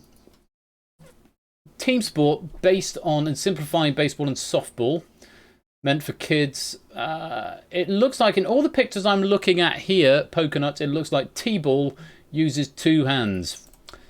It is 2 hands. Thank you for confirming that. I can stop my VAR check now. So I'm not going to condone that, I'm afraid. But rounders, well done, Car and Matt the Ref. That is the correct answer. You're going to lose a pip. Poker Nuts, Strahuska, and Anisep, you are going to gain a pip. Let's reset the podiums. Yes, sometimes I have to look stuff up because I just don't know stuff about American sports. Ever. Here comes question number 4. It's worth 7 points. There are 7 questions remaining. Now cut that out. Any more incorrect answers and you will automatically be eliminated. You can afford to abstain from one more question. The rest you must get right. Everyone else is in reasonably safe territory. Thank you very much for the follow, Procyon Catane. I wonder which community you've come from. Welcome, Procyon. Nice to have you here. Welcome. Enjoy the game. We're playing another game a bit later on if you want to get involved in it with Ash's question back. Right, fingers on buzzers, everyone. Here comes question number 4. What title is given to the person who sits on the thrones of Oman and Brunei? It's a different person on each of them, but they have the same title.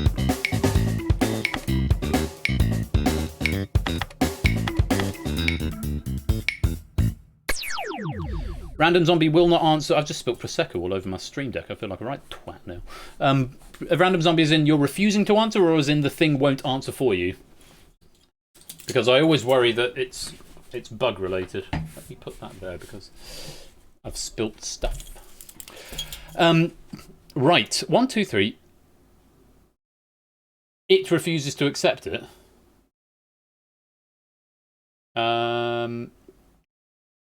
Okay, in the event that happens again, I can possibly... You are refusing to answer. Okay, right, fine. You're refusing to answer. Sorry, I'm getting confused because I automatically assume when I see something like that it's a bug in the game because I'm terrible at programming. But that's fine as long as you're just refusing to answer. 1, 2, 3, 4, 5, 6, 7 people attempting this one. Matt the Ref, Anaset, Meme PG. Now cut that out, Dogfish Card 7, Pokenut. Let's see. Yeah, context of word usage. Let's see what he said. It's the Sultan of Brunei and the Sultan of Oman, the Shah. Let me see if I don't know if that's a slang term. Anasep. Shah. Title is title given to emperors, kings, princes, and lords of Iran. Is what I'm getting from googling that. So Shah, I'm not going to condone. So you're going to gain a pip, I'm afraid, Anasep. Everybody else, though, absolutely right, and you're getting your points. Let's reset the podiums. That's every software developer ever. I'm terrible at programming, yeah. Maybe. I don't know. I know a few people who aren't quite as disparaging of themselves as... But I do also know quite a lot of programmers who are far superior programmers to me who disparage themselves at every opportunity. So, yeah. Everyone's their own worst self-critic. It's a flaw of being an artistic bod. So, Matt the Ref, Random Zombie, Car the 7th, you are now 1 question away from freedom and banking your points, and good points they'll be as well, because you've all answered quite a few questions. MePG, Kegler Coach, just 2 away, Pokenuts 3, Drahuska J, and Dogfish 3 away as well. Drahuska, JPB, you're 4 away, now cut that out, and Anosep, you need 5, which means both of you can't afford any more wrong answers, now cut that, and Anosep, though you can afford an abstention. Ben's version of Google that very different than the players, yeah. Quite right, 8Minky.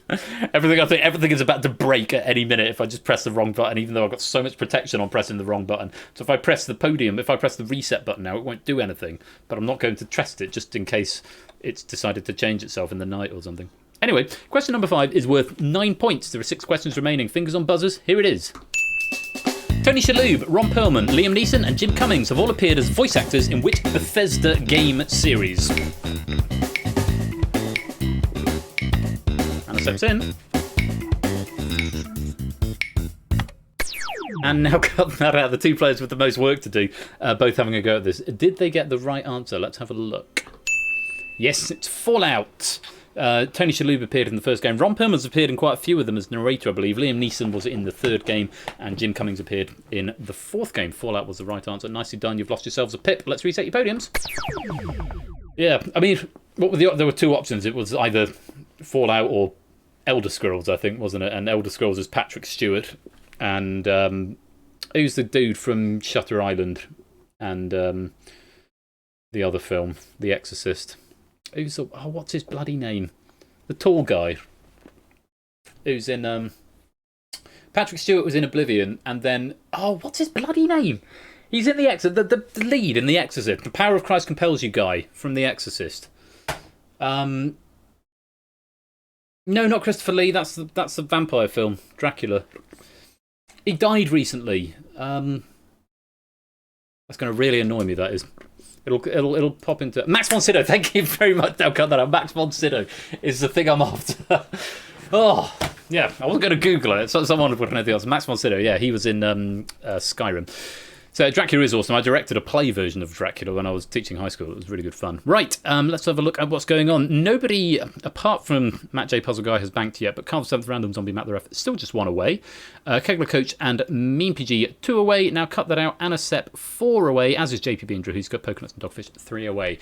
Question number 6 is worth 11 points. There are only 5 questions remaining. Fingers on buzzers, gang. Here comes question number 6. Abdicating in 1917 and executed the following year, who was the last Tsar of the Russian House of Romanov?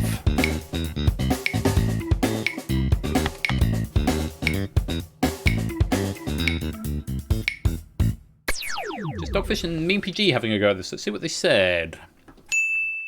It was Tsar Nicholas II, who used to be bizarre. If you want to quote Blackadder for a minute, used to be the Tsar Baldric. Yes, Tsar Nicholas II, however you want to spell it, with or without an H, both are correct. Nicely done, the Random Zombie singing. I could have banked on that question. Wrong game then. Could have banked on that question. But yes, Mean PG takes his pip count down to 1 and Dogfish down to 2. Let's reset the podiums.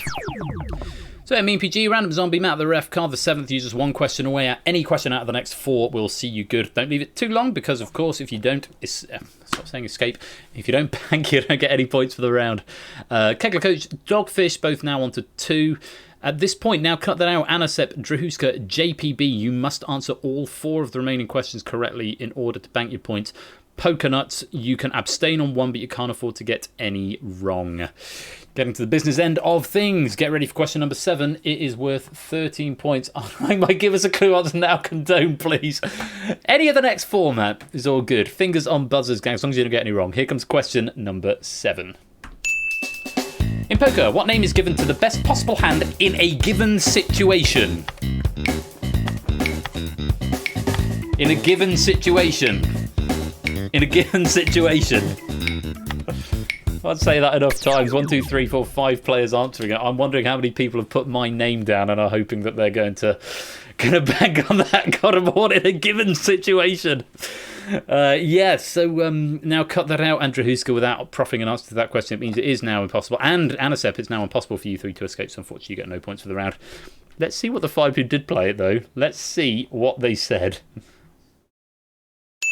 Oh, I thought a couple of people would get it. Mean PG and Random Zombie, well played there. Yes, it is the nuts. If you have got the nuts or the nut hand or the nut flush or the nut straight, it means the best hand in a given situation. There is so much troll going on there.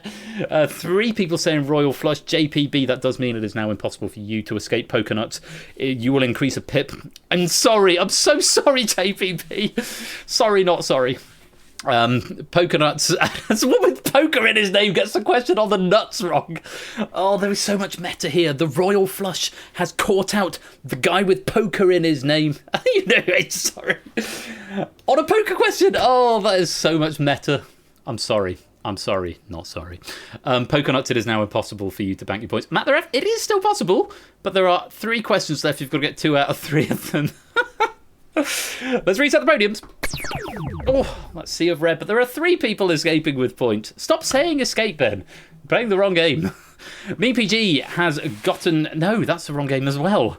Has banked their points up to 86. Random Zombie up to 58. Joining Matt J. Puzzle Guy safe out of here. Only 4 players left in contention. Kegler Coach, Dogfish and Matt the Ref. Need 2 out of 3. Carl the 7th can have any one of them. At this point, question 8 is worth 15 points. Fingers. Bank. I need a new word other than bank now. Thanks, Anasep. Fingers on buzzers, gang. Here comes question number 8.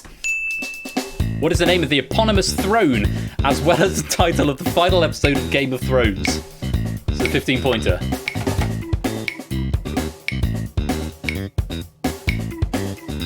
Kegler, Matt.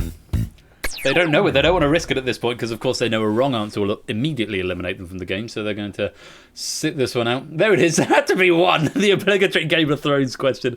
Only Dogfish answering that one. Let's see what he said. It is the Iron Throne. It's the title of the last episode and the name of the physical throne that the King or Queen of Westeros sits on. Watch Game of Thrones, for God's sake. What's wrong with you? Make some time and then stop when it stops being good. When it starts being shit, stop watching it. Right, let's reset the podiums. Dogfish, Car, you need either of the next 2. Kegler and Matt, you need both of the next 2. Doesn't look interesting. It's quite good. It's quite entertaining. Fingers on buzzers, you four. Best of luck. Question 9 is worth 17 points. Here it is. What is the name of the last person killed in the 74th annual Hunger Games?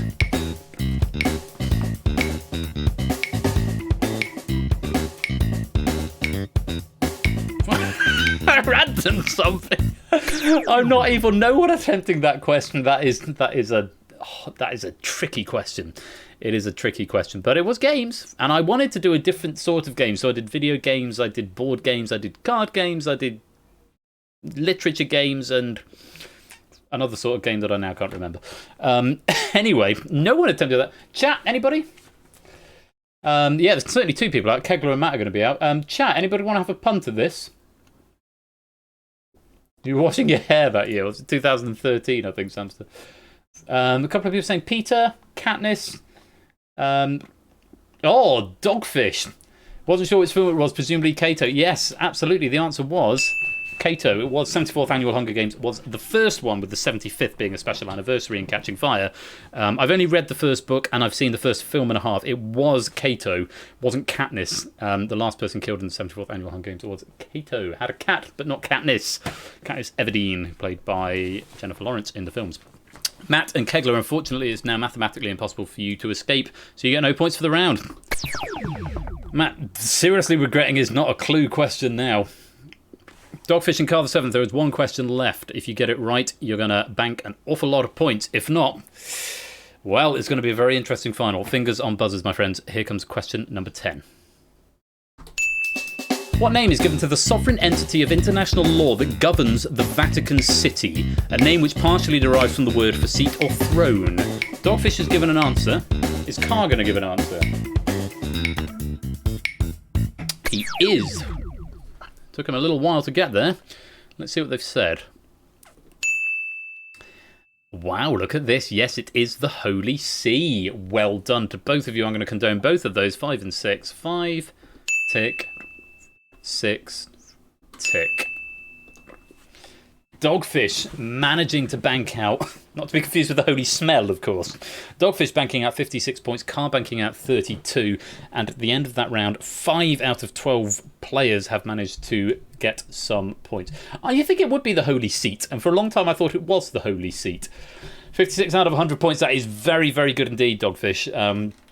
Valiant effort. Going in with 94, potential top of the leaderboard candidate. I mean, you're already second, but why not go one further? You could go for 154 at this point, or you could go for, since at this point your place in the final is not guaranteed because it depends what happens in the second game, but Dogfish could go for 154, or he could go for a massive score, or he could just play it safe and just try and increase his points. Either way, we'll have to find out what happens in just a minute. That is the end of the round. Let's see what the scores are. David J. Bodycom looks around nervously. I bet you are, David. So, as the maths from StatBot would have told you earlier on, you needed 47 or higher to be eligible to break the board at this point. Dogfish in pole position on 94, Mean PG on 86, Carr the 7th on 67, though Carr is already on the leaderboard, as is Dogfish, has to be pointed out. Random Zombie on 58, now cut that out on 53. Those 5 players could breach the leaderboard. Everybody else is just playing for glory. I am going to have prizes for the highest scoring players from each game who didn't make the final. So you are still playing for glory in the final, so if everyone else goes for broke and gets it wrong, you could still win the game. So something to bear in mind. Kegler Coach, and indeed Kegler Coach Anasep, there's a small possibility you could get onto the reserve list as well. Kegler Coach Anasep, 43-42, Matt on 33, Drahuska 29, JPB 23, Poconuts 10, and Matt J Puzzle Guy 10. So, one more round to do, and you know what it is. It's the big finish. So a category for the big finish will be given, for example, art. When prompted, whisper a bit to Persephone's Twitch bot and any amount of points from 10 up to your current score. So two guys, Poconuts and Matt J Puzzle Guy, who are both on 10 at the moment. You haven't got much choice in how much you're going to vote, because anyone who doesn't vote automatically bids 10. When the question appears, whisper your answer to the bot. Correct answer will win points equal to your bid, and a wrong answer loses points. It's basically Final Jeopardy. 2 was a winning score last week. That is something that definitely should be borne in mind. Thank you for the reminder, Ash. Yes, 2 was a winning score, and we're going to have prizes for everyone who wins but doesn't get to the final. There's one question this round and a max of 250 points available. Let me have a brief glance at the leaderboard just to confirm. We have got score count on where is he? Score count 12th on 92. Then there's a bit of gap. Scooter Dust on 100. JPB on 106. So JPB, who can't get onto the leaderboard in this game, is already on the leaderboard with 106. So there'd be a slight evil justice. Not justice, but an evil poetic rhyming if JPB got knocked off the leaderboard in this game. He says he won't be after this, he's sure. At this point, actually, Dogfish, on your current score, you are actually knocking score count off the leaderboard. But of course, you can't stay on 94. You have to go either at least 10 up or at least 10 down, possibly more or less. Though, of course, actually ignore me because you're already on the leaderboard, so actually score count's position isn't affected, so never mind. Mean PG, you are currently in line to be 3rd on the reserve list. Carver 7th, again, already on the leaderboard. So Car and Dogfish are just looking to increase position. Can't really do much else apart from that. Car is in 6th. And Dogfish in joint 2nd. Random Zombie, though, now cut that out, and Mean PG could cause some really serious damage here. 86, 58, 53. Barrier to entry, like I say, is 92. Will get you onto the leaderboard. Barrier to the reserve list is 83. So, how many points are you going to bid? And of course, a reminder, you still get condoned if you win the episode. So, something to think about.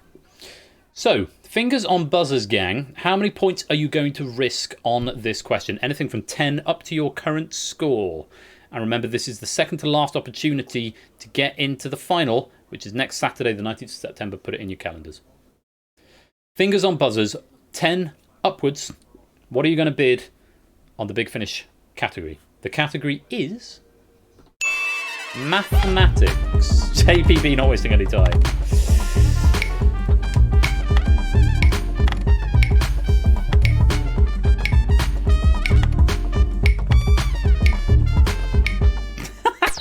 No, this is all me, Polka Dots. This is all me. No ape in sight. So, here's the Big Finish question. We'll find out what you've bid a bit later on. I'm very excited to see what happens. I have taken advice from friends and feedback in the past few weeks that my Big Finish questions were perhaps a shade on the difficult side or had too much information to pass in such a short amount of time. So, this question is still ungoogleable, in the time limit, certainly, but it should be nice and workoutable, given its mathematics.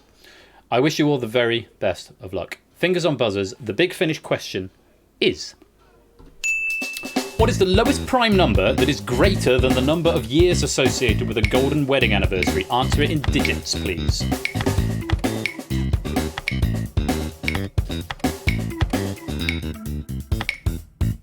Oh, now cut that out and get an answer in. Yeah. That's a reasonable question. There are a reasonable number of people answering at early enough. I think that's fair. You can't Google that in 15 seconds, but you can certainly work that out. And type it. It's only 1 or 2 or 3 numbers to type. Now cut that out and get an answer in, and I think he's the only one of the top 5 who didn't. So, lots of people throwing up 53 in the chat. Don't know wedding anniversaries. Let's have a look and see what the answer is. A golden wedding anniversary, of course, is 50 years. And the lowest prime number greater than that is 53. Well done if you got that either in chat or in the game. We're going to go through you one at a time and see what you said and go from there. So, Matt J. Puzzleguy, currently on 10. Didn't get an answer in, so you're going to lose 10 points. Going with what you came with. That's nice. We hope you've had a nice time. Pokenuts, currently on 10, went with 53. Right answer. Going to double up your score. Pokenuts up to 20. It's nice to see some green in this last round. JPB, currently on 23. What did you say, Mr. Cat? You did say 53, and you're going to gain 23 points, doubling up to 46. So we could have an interesting score if some of the higher scores don't get the right answer. But we also could have a new leader on the leaderboard, which would be fascinating. Drahuska, currently on 29. What did you say, Drahuska? Didn't get an answer in, and I can tell when I get nervous about this because I start rocking on my chair like this. I'm going to not do that because I'll pull my headphones out. Didn't get an answer, and unfortunately, Drahuska, you're going to lose 10 points, going back down to 19. Matt, the ref, on 33. What did you say, Matt? You did say 53. It was the right answer. You're going to get 33 points, doubling up to 66. This is getting very interesting. Nice to see some big points here. And a few of you could be eligible for the possibly getting to the reserve list as we go up and up here. We're going on to Anisep next. Anisep currently on 42. Anisep, what did you say? You said 53 as well. You are going to get 39 points. You didn't want to go away with nothing just in case it was wrong. But yes, up to 81. Not quite breaching the leaderboard yet, but currently fourth, I think. Fourth or fifth on... Oh, excuse me, on the leaderboard, Anisep. Nicely done there. Going on to Kegler Coach, currently on 43 points. I can't skip you, I'm afraid, Kegler Coach. You said 17. Maybe think Golden Wedding Anniversary was 15. It's not, unfortunately, that's not the right answer. You're going to lose 40 points. Drop that down to 3. Bad luck there. Now cut that out. Currently on 53, but I don't think you got an answer in. You didn't. How many points are you going to lose? 42, dropping you back down to 11. Bad luck. Random Zombie, we come to you next. We're getting into the business end of the wedge here. 4. Pessimistically average marriage length. 4 players left. Random Zombie's first up with 58. What did he say? He did say 53. How many points is Random Zombie going to get? 58. He's doubling up to 116. And Random Zombie, that puts you into 7th place on the leaderboard. Well played. You might not stay there, but you have certainly dislodged score count from his position in 12th. Well done, Random Zombie. Well played to you. Up to 7th, and bye-bye score count. Next, we go on to Car the 7th, currently on 67. Also saying 53. How many points did Car wager?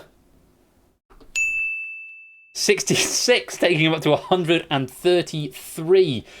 Car, I don't know if you've done that deliberately. I feel you might have done. You've not changed any of the positionings, but you have increased your own personal score by 1. Doesn't change your position on the board, but your leaderboard position has gone from 132 to 133. That is slightly poetic. It's made absolutely no difference to the leaderboard at all, but you are still in the same position. Random Zombie is the only one who has made a difference so far. But I like to think you did that on purpose, Carl Sever. That's slightly beautiful, that is. Now, Mean PG, currently on 86. Did you get the right answer in? You did. It was 53. How many points did you wager? 50! The good, solid score, enough to get you into a comfortable position. But with only a handful of games left, I thought you might as well wager all of them. But I suppose if you're shooting for the top of the board as well. 136 puts you into 5th place on the leaderboard, just 1 point ahead of Lingo Maniac. And with that, you have dislodged Scooter Dust from the leaderboard. And that means JPB is now in 12th. With 1 more player to go. Dogfish, currently on 94. What did you say, Dogfish? You did say 53. You're already 2nd. Are you going to out-troll David J. Bodycomb's troll and go for 154? Or are you going to go for glory and get an insurmountable lead? Or are you just going to get 104? How many points did you wager, Dogfish? 94, and look at that. No thought of just trying to get a sneaky 1 point. Dogfish wants as many points as possible, and with that, ladies and gentlemen, we have got a new leader. Dogfish jumps from 2nd, joint 2nd, to 1st by quite some way, pushes David J. Bodycomb into 2nd and Ash the Bash into 3rd. Sampster retains 4th place with 142. Lingo Maniac 135 in 5th. Car the 7th, increasing by 1 point to 133, but still in 6th. Mogra on 130. And then we have a new entry, Random Zombie, in 8th now with 116. Dan Pete with 112. Hallian with 109. And that is the top 12. That is the top 12. You've dislodged JPB, Scooter Dust, and Score Count. And JPB, Scooter Dust, and Score Count. Yes, passing over the beanie. It's happened a couple of times now, but it's a special moment when it happens. Commiserations, David. You've not got the top score. But we have got one more game to play. Another game tonight. Well, all that could change. We've got 3 new players on the leaderboard. Dogfish, no we haven't. We've got 2 new players on the leaderboard, me and PG and Random Zombie, which means actually JPB, you are still in 12th place. Ash was never given a beanie. JPB is still in 12th place. I don't know what I'm talking about because Carl the 7th and Carl the 7th and Dogfish. Yeah, because Carl the 7th and Dogfish were already on the leaderboard. So we've only just lost Scooter Dust and Scorecount. You're 12th. So anyone who wins the next game, any new entries in the next game, JPB, is going to be cause for alarm. But because Dogfish and Carl were both already there, you won't be able to update the leaderboard because I need to edit it. So don't worry about it, Matt. I will do it at some point a bit later on. Whoa! Thank you very much for the 5 gift subs there, Pokernuts, and welcome GMN Prime, XA Alto, Storm Vision, Matt J Puzzle Guy, and Poker Joker. Thank you, Pokernuts, for the 5 gifts, and welcome to our new 5 friends who come to join us. Welcome to the family. Lovely to have you here, and thank you so much, Pokernuts. So JPB, you are still there for now in 12th, but if any new entrants in the next game, which is the last one of the heats, will dislodge you. So it's going to be very scary times for you, I'm sure.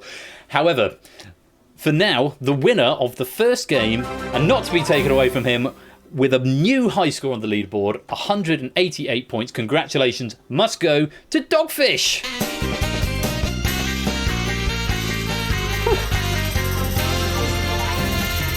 They're not in the same key.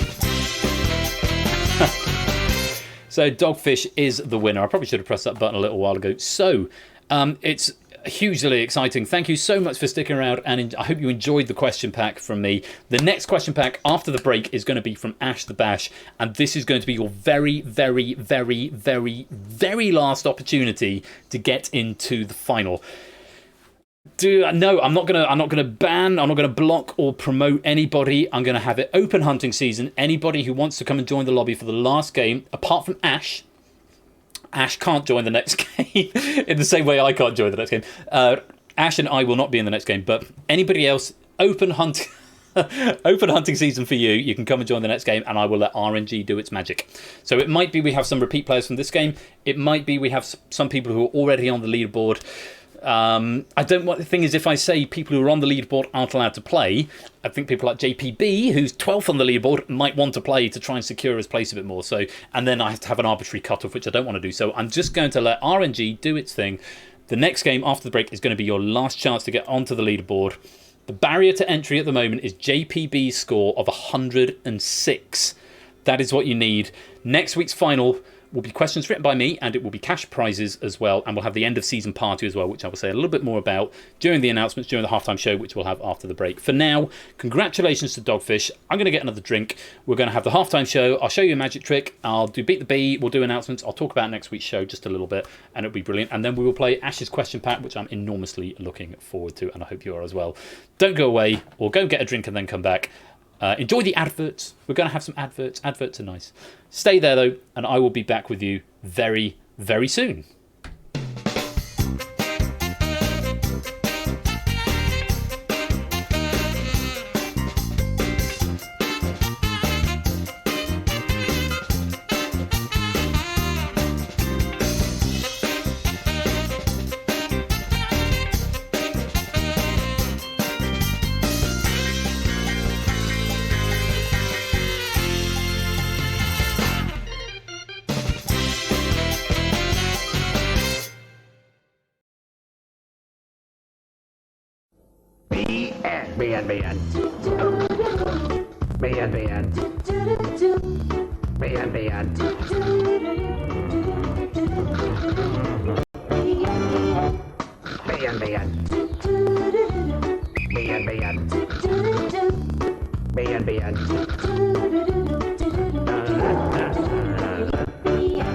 Yummy chocolate-flavoured BN. Puts a smile on your face. Dry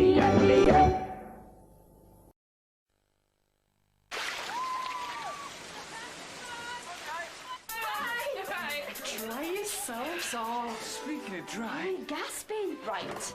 Orange juice. Lindsay. How about cola? Well, how about Sunny D? Sunny D with it. Yes.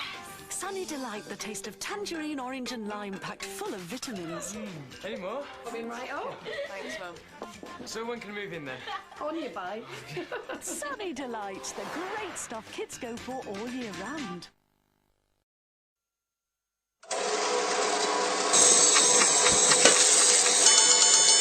They're gonna taste great. They're gonna taste great. I can hear the sound of Frosties hitting me plate. They're gonna taste great with Tony and mate. Well, everybody knows Frosties taste great. Even ladies who wait. Or a pirate. And your teenage brother who's out on a date. If you live in Oz, mate, or the Empire State. Even ladies with personalised number plates. Or a bloke in a crate. Well, he knows they taste great. They're gonna taste great. They're gonna taste great. They're gonna taste great. They're gonna taste great. You are the nicest guy.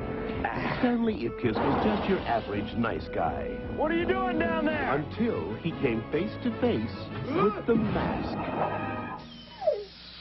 Okay. With these powers, I could be a superhero. But first, Jim Carrey is the mask. Rated PG-13. Parents strongly caution. Starts Friday, July 29th.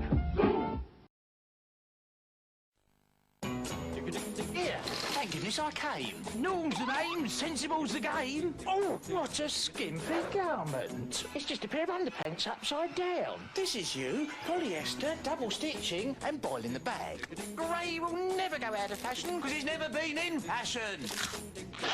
Listen to me, it's Norm. That's not a skirt, that's a belt. Wear orange and everyone will look at you.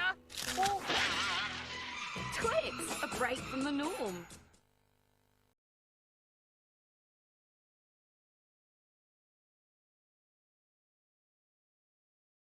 That is a silly advert, is my view on that subject. But I remember it, and I've run out of nostalgia. I'm not planning on having an ad break next week because it's a sort of end of season party. But I've run out of nostalgia. Matt, can you hear me, my friend? Hear you. Can you hear me? I can hear you. I could hear you even when I wasn't in the chat. So there's something still amiss because I can hear you through the bot account.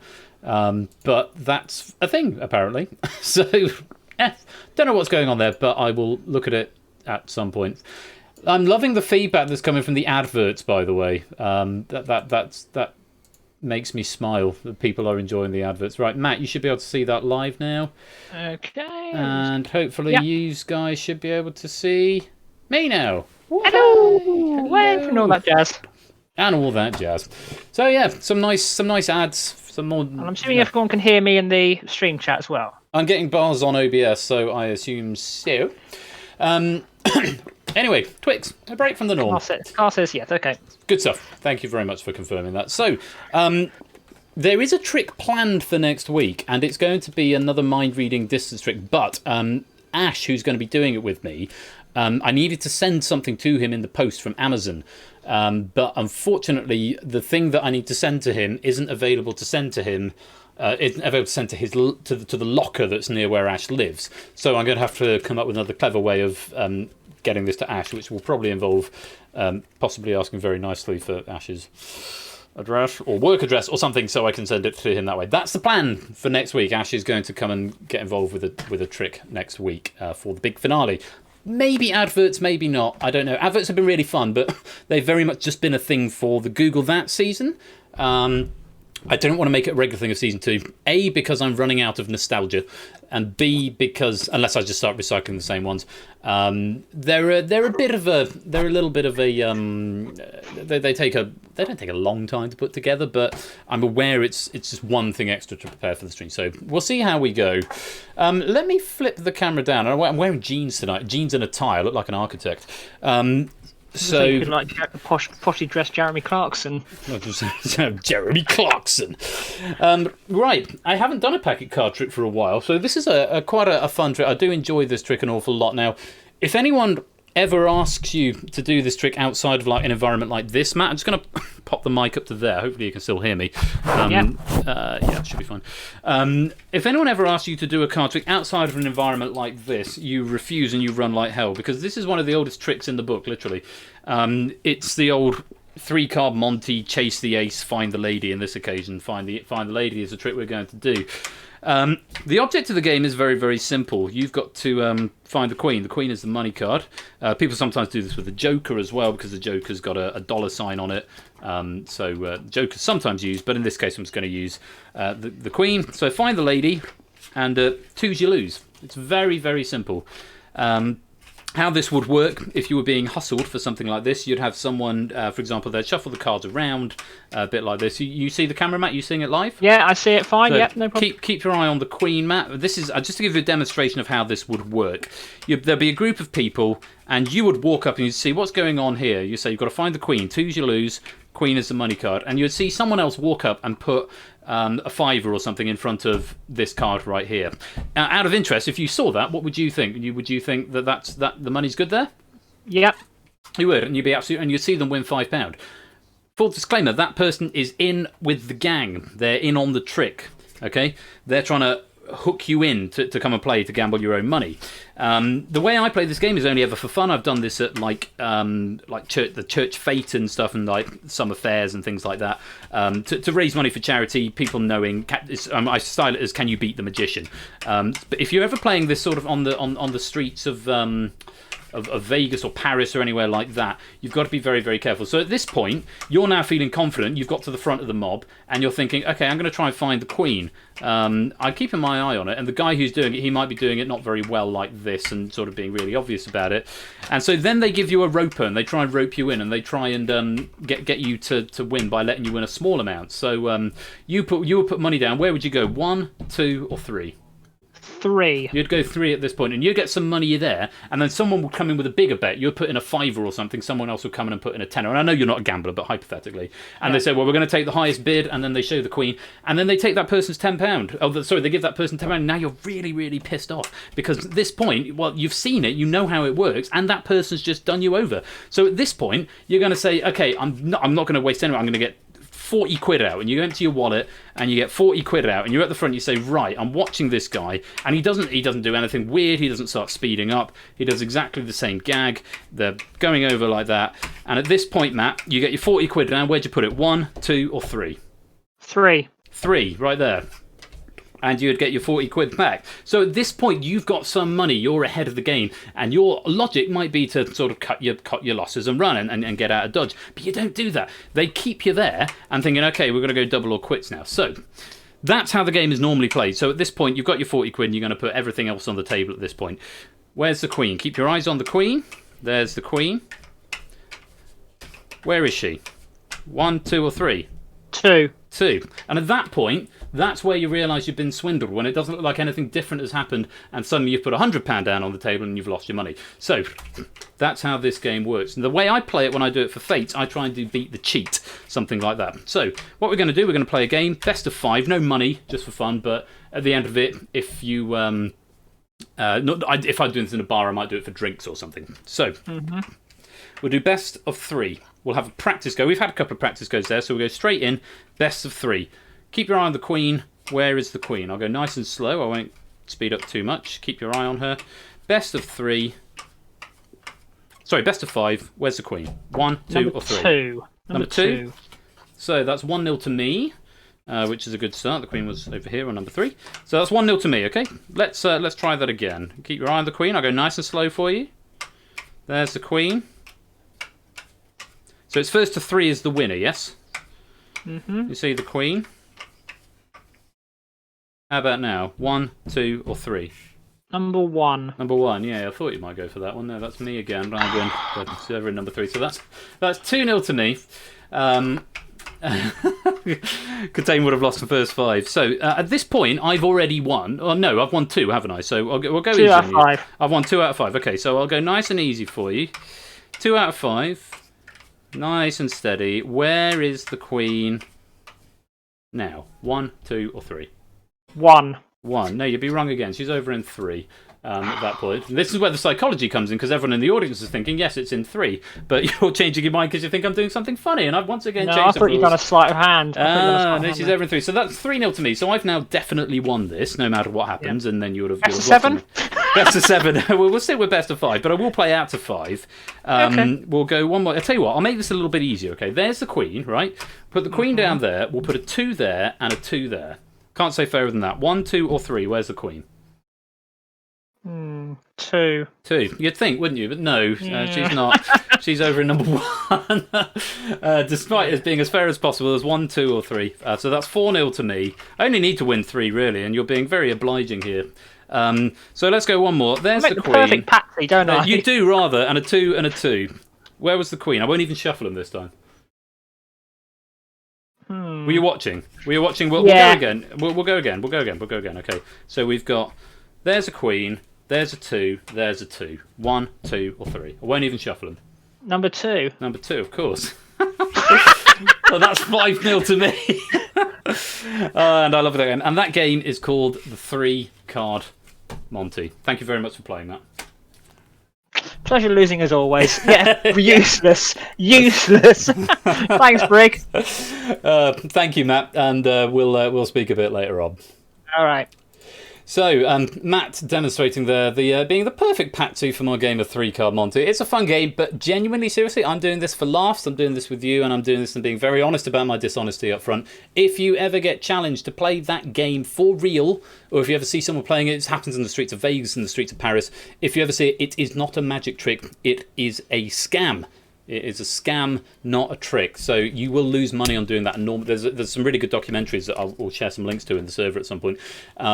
Do not get wrapped up into that game. Do not bet a single pound playing it because it's actually illegal. It's classified as obtaining money by deception. It is known to be a known con, as it were. So I'm showing you here just for banter, not with any money at stake, as an education purpose and hopefully entertainment as well. But it's called 3-Card Monty, Chase the Ace, Find the Lady, lots of different names. And yeah, I hope you enjoyed that. Thank you very much for humouring me, and thank you to Matt for playing along as well. Now, we've got lots of stuff going on in the world at the moment.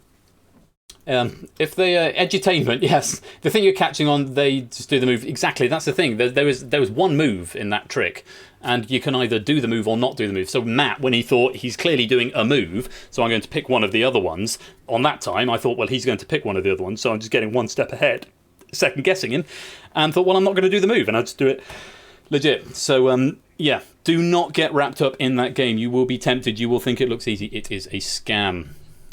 So a double bluff, yes. So there's a little bit of psychology going on there. But yeah, I'll send you some links on the Tetley group to a really good demonstration of how that works with Gazzo, who's a magician from the West Country. Really, really good. So this week there's quite a few bits and pieces going on at the moment. You've got later on tonight, first of all, you've got our friend Quetz is doing the Chase VGM. He's doing his weekend version of the Chase VGM. Do go give him a little follow and check him out. It's really good fun over there. That's why I play with flies, quite right and all. Then tomorrow, now there's two main things going on tomorrow. First one is our regular visit to the Pinnacle Larder with Tipster. That's at 7 o'clock tomorrow over on Tipster's channel. However, ahead of that, before that, if you wanted a change of pace, tomorrow at 6, I'm going to be talking to the Messy Coder, who's a sort of game dev interviewer person. If I just punch his channel, he sort of develops a lot of interviews a lot of indie developers, game developers, asset developers. I knew about him before I knew him. The story there is I sort of bumped into him when I was in an impromptu stream a few weeks back. I've been asked to come and talk about a game that I've made using some procedural worlds tools. It was The Island, actually. It was for my 12 games in 12 months, number 4, I think it was. And he happened to be there. And he said, do I want to come do an interview on his channel? And he's done... I'd actually seen an interview that he'd done with someone else when looking up a tutorial for something. So he's a good guy. He's got a really nice interview pattern. I think he's British. I think he's British as well. I'm not very good at accents. But I'm going to be talking to him tomorrow at 6 p.m. on his channel. So if you wanted to come along and hear me, because I'm going to be talking about my 12 games in 12 months and productivity during lockdown and coming to programming late in life. I'll probably talk about game show stuff as well.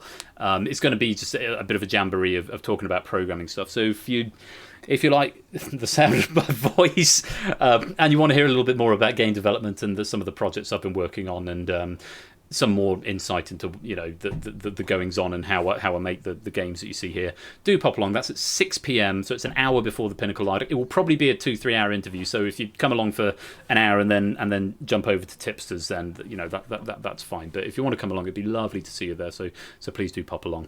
Matt, my Patsy, my friend the Patsy, Matt is going to be back on Monday with some Take It or Leave It over on his channel, Matt_the_ref.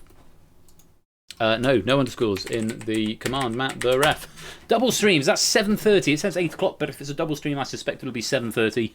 Take It or Leave It with Matt over on Monday. 7 p.m, even earlier. So 7 p.m. with Matt the ref on Monday, if you want to go and check that. He's had a few weeks off because he's been reffing and stuff, so do go give Matt some love and some support over there. I'm back then on Tuesday on my own channel, here, twitch.tv/royal_flush. We're going to do a Fortunes double bill, because we haven't played them for a while. It's good to get out the classics to round the season off, because it's the penultimate episode of the season. The season finale is next weekend, which I'll talk about in a sec, but that is going to be Tuesday at 8, Family Fortunes and Wheel of Fortune. May or may not be in that order, but do pop along for those, because they're always really good fun, and it'd be great to have you along for those.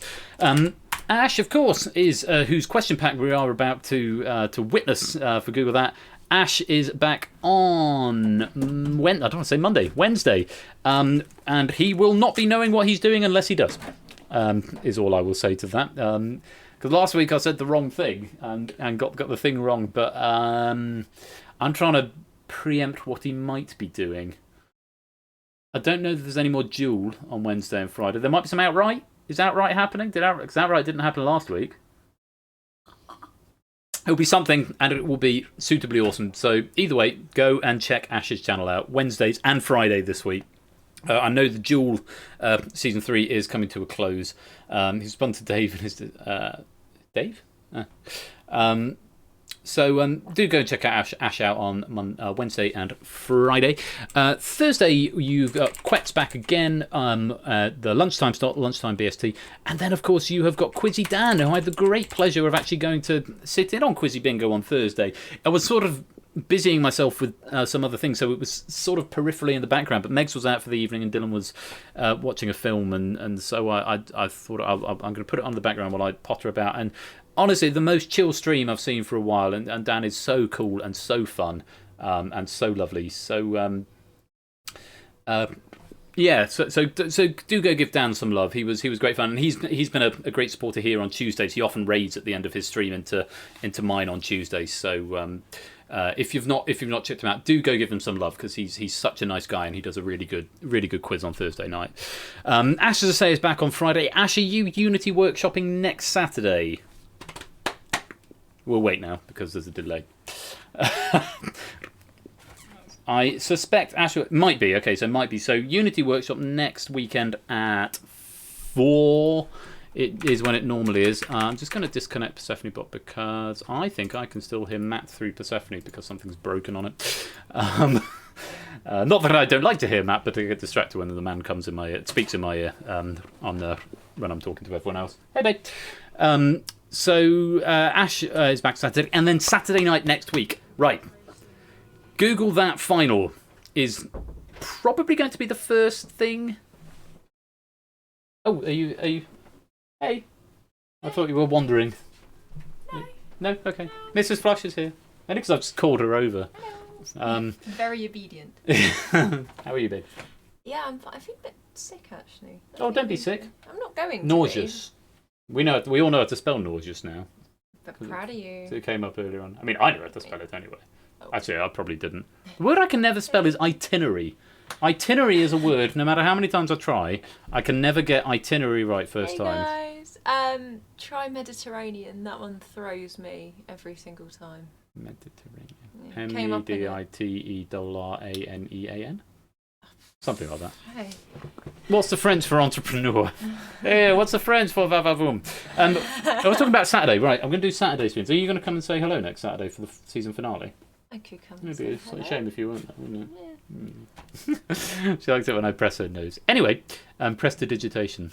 I'm going to continue talking about Saturday. You're welcome to stay if you like. Okay. My wife, Mrs. Flush. So next Saturday is the season finale. We're going to have the series finale of Google That, which will feature the top 12 scoring players. So, and I'm going to write that question back. There is going to be a music round in round 2. So just to give you a fair warning. Then, Ash, do you want to go public yet, or do you want to figure out details first? Yeah, baloney's a weird word. It has no business looking like it does.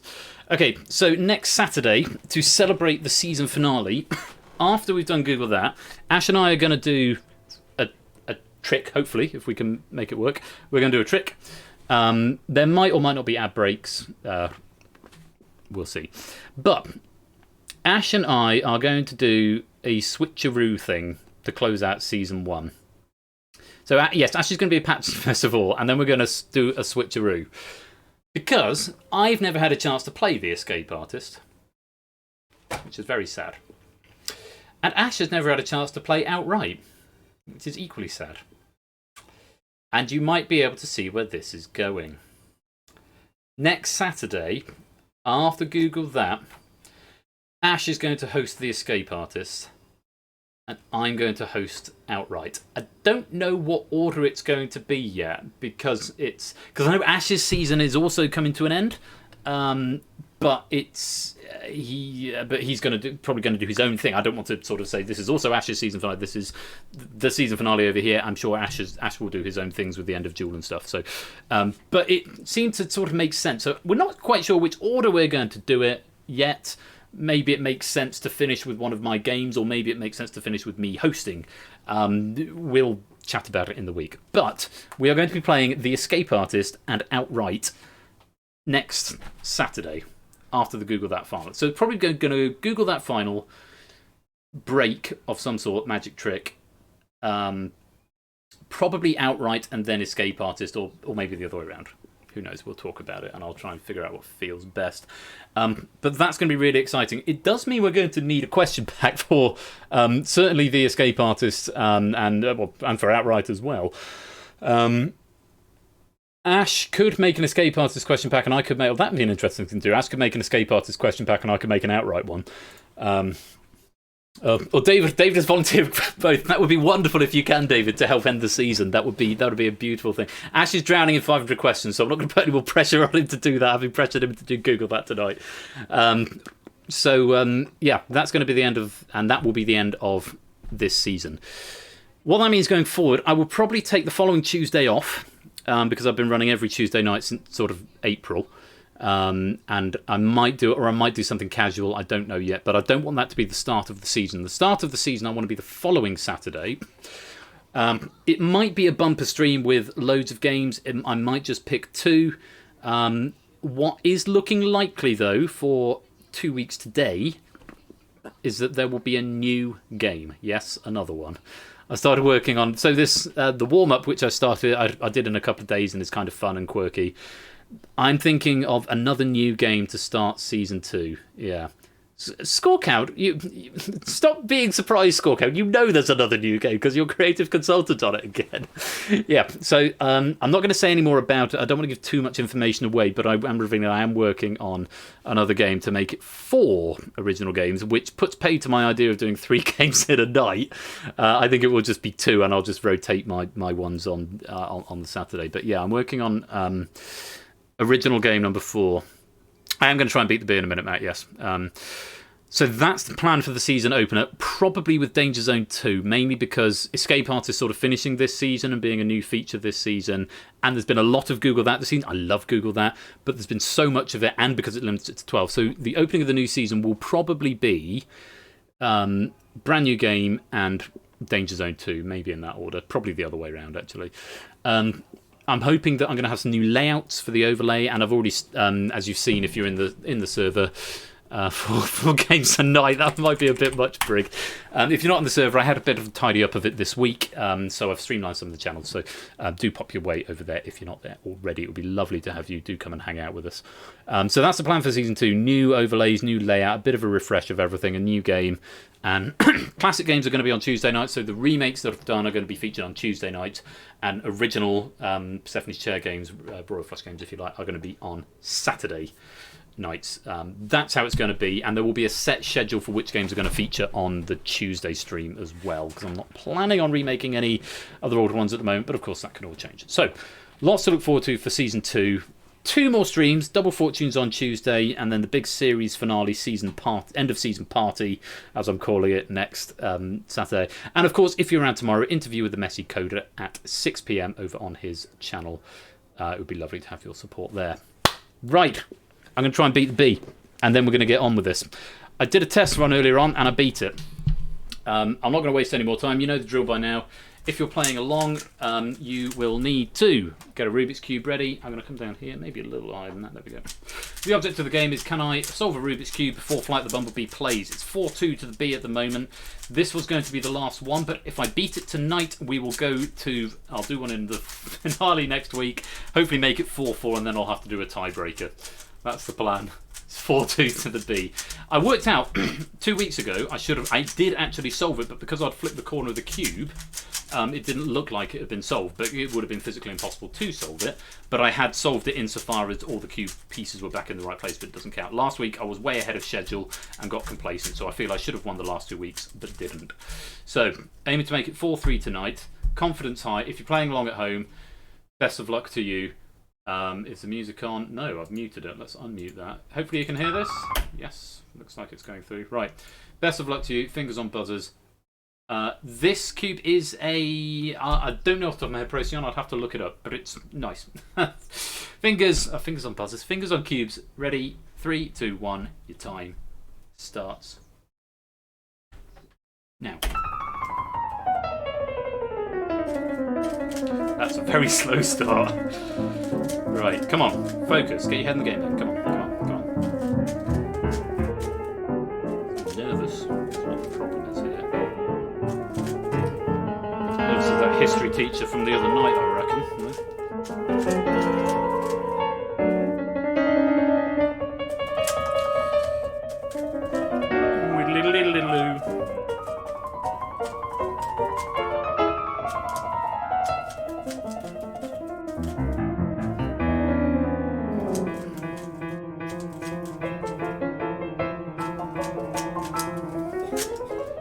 Come on, come on.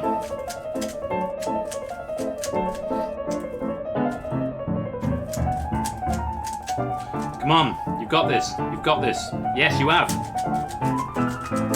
Don't fudge this up. Boom! Get in! Ah. Hours to spare.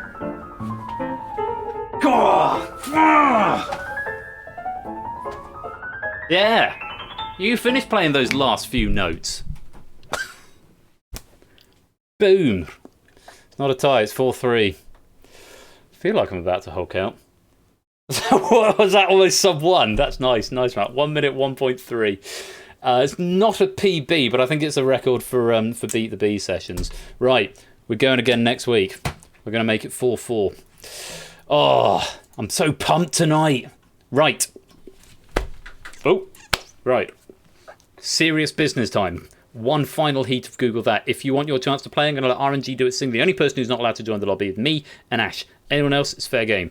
But if you haven't got access to a computer, or you're going to have to flake out after 10 minutes, then maybe don't take a spot if you're only not going to be here for the whole game, because it's the last chance for people who really want to get through to the final.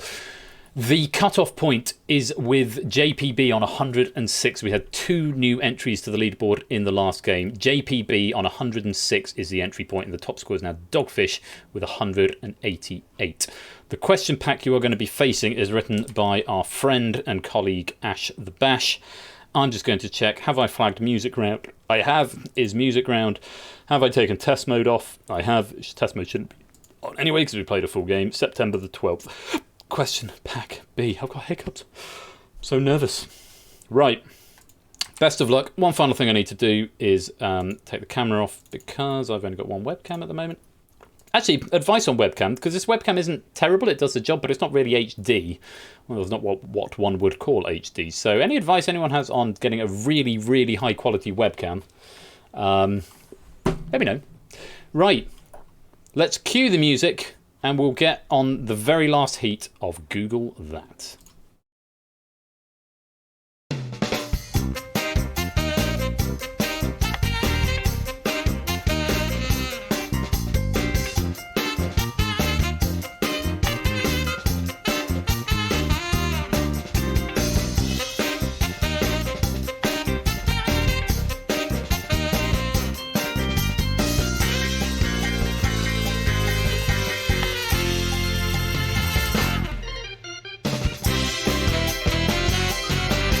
You know the drill, it's Google That. Welcome to the game. And our friend Asher Bash has written a question pack for this. A reminder that round 2 is going to be a audio-based round.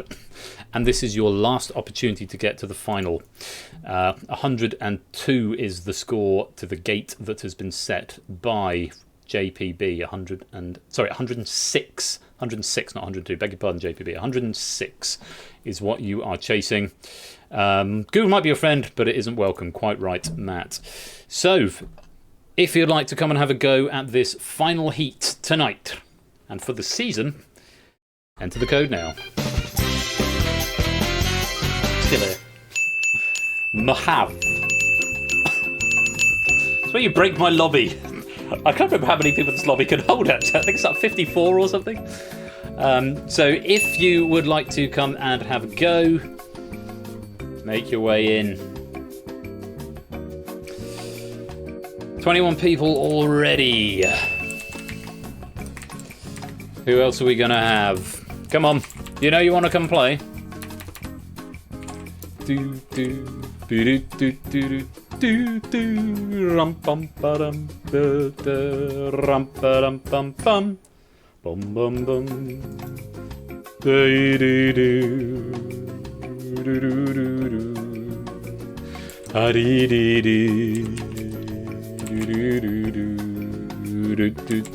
do. Do one more loop. One more loop. Just the one. And then we'll lock it. And we'll let RNG do its thing. The yellow and lovely, the girl from Ipanema goes walking.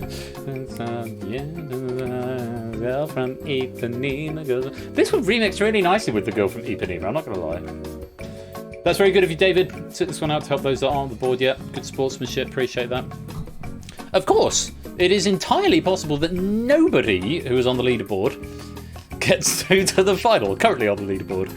It is entirely possible that we have 12 brand new players in this game and they all score higher than 188. It's very unlikely, but it's not impossible. Oh, I'm looking forward to seeing how you face off to Ash's questions. A reminder, there is a music round in round 2, which means that your audio delay, if you're on mobile, might be something of a problem. So bear that in mind. Try and get to a desktop if you can. So I think that's probably going to be about it. Let's lock up the lobby and pick our 12.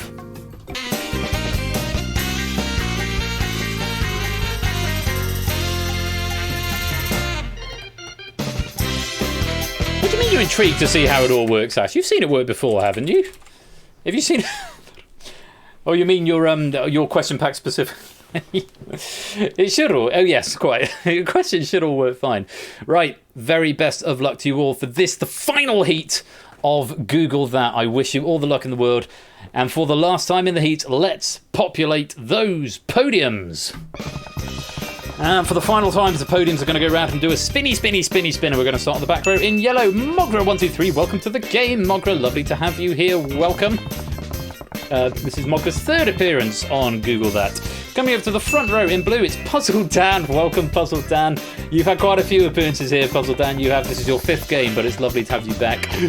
Oh, good. Front and centre, it's 8 Minky, who I almost asked to proofread the questions earlier, but didn't, so he's eligible to come into the game.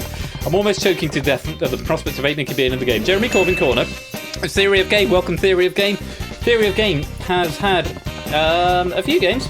I can't see your name just now, though. Oh, there you are. 4th game for Theory of Game. Gliding overall, it's Natter. Hello, Natter. Lovely to have you here, our friend from Ireland. Great to have you here. Welcome to the game. Gliding overall there. On the yellow podium in the centre, over on the right side, Matt the Ref is back for another go. He's going to have another go, is our Matt the Ref. Best of luck to you. We've reached the halfway stage. 6 players are in, and we come over to the far right. In green is Cetra4271. Welcome, Cetra. Great to have you here. 5 more podiums need filling on this last game of the night. On the red in the centre, it's Clive of Legend. He's got his favourite colour, spandex, as well. Welcome to the game, Clive. 4 more podiums. 4 more spots in the last heat of Season 1. It's Procyon Contain. Welcome, Procyon. Good to have you here in your first game. Very best of luck to you and getting to the final. The final is next weekend. Pole position starting off is SW Yellowtail. Welcome to the game, Swiftwolf. Great to have you here. 2 more podiums that need filling. We've got a blue one on the centre row. It's Samster. Samster is already on the leaderboard, currently in fourth place. I think he wasn't affected by the changes last time. And the last podium goes to Brig Bother. Welcome to the game, Brig. Oh, I hope you 12 are all ready to play Google That tonight. Why is everything so out of sync? That music at the end should sync with the lights. I don't know what's going on there. Well done, Brig. Go to the game. Very interesting picks. So, exclamation mark followed by a message in public chat to get your speech bubble to appear. And everything else is whispered to Persephone's Twitch bot. All the other rules will be explained as we go. You guys are the last pack for the last of the heats of Season 1 of Google That. And of you guys, I think it's only Procyon Catane who is a new player. Everybody else has played in at least one previous game. And of the players we've got here, Samster is on the leaderboard. That was the end of the sentence. It's just Samster on the leaderboard. Ash got Samster's final finish. Will Samster get Ash's final finish? It will be interesting to see. Yes, everybody else, I believe, is not on the leaderboard. So only Samster is the only player that doesn't affect the leaderboard. I wish you all the very best of luck. 106 is what you're chasing. Let's get this game underway. Let's go to round 1. Round 1 is the early bird. As you know, questions... Procyon Catane is the only new player here. Everyone else knows the rules. You need to whisper either A, B, C or D to Persephone's Twitch bot, depending what the question is. Keep your eye on the chat because chat is king. Once it's in the chat, the question is live. If it appears on your screen a bit later, it may be slightly delayed by latency. No points if you're wrong or you're too slow. Only the first 5 correct players will score points, 10, 8, 6, 4 and 2 respectively. That's how you whisper. You should know how to whisper. Bring up the bot because that's how you play the game. 5 questions in the round and a maximum of 50 points available. Fingers on buzzers, all of you. Let's get ready for Ash the Bash's question pack. Fingers on buzzers. Here is question number 1. Which of these countries is furthest away from the prime meridian? Mali, Mexico, Madagascar or Malta? Only puzzle down answered so far.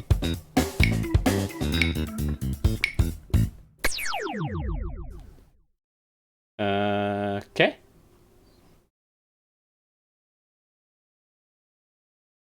What's up with that? Am I still alive? Did the bot die? Am I still alive? I'm still getting chat messages coming through. I'm still live. Okay, so normally when this happens, it means my internet's just about to die. Oh, that's very interesting. The answers didn't go in. Maybe the bot's dead. Yeah, Dan's got in. Is Persephone's Twitch bot alive? Random test. What I'm going to do, I'm going to switch to that game and see if she sends a message when I press play. She's still alive because she's sending warm-up messages. Don't join that lobby. Video is dying? Maybe the internet is dying. Maybe that's what's happening. Maybe it's really hard. Well, don't spoil because am I about to get Thanos? The speed puzzle Dan wins. No, because you got it wrong, puzzle Dan, apparently. 12 cc's of RAM. My RAM's fine. The internet's fine. Right. What we're going to do... Yeah, and she's still sending messages. Theory of Game is still sending a message. What I'm going to do my usual thing at this point. Because it's the first question, I feel slightly happier doing this. Oh, this could be a good opportunity to use the restore method. We're going to avoid this. I'm going to stop the game. I'm going to restart the build. Matt's just getting the Circle of Doom. Ping test. Okay, let me ping test. Let me just go to run speed test. You'll want to know what I'm getting. That's my internet speed test. That's good.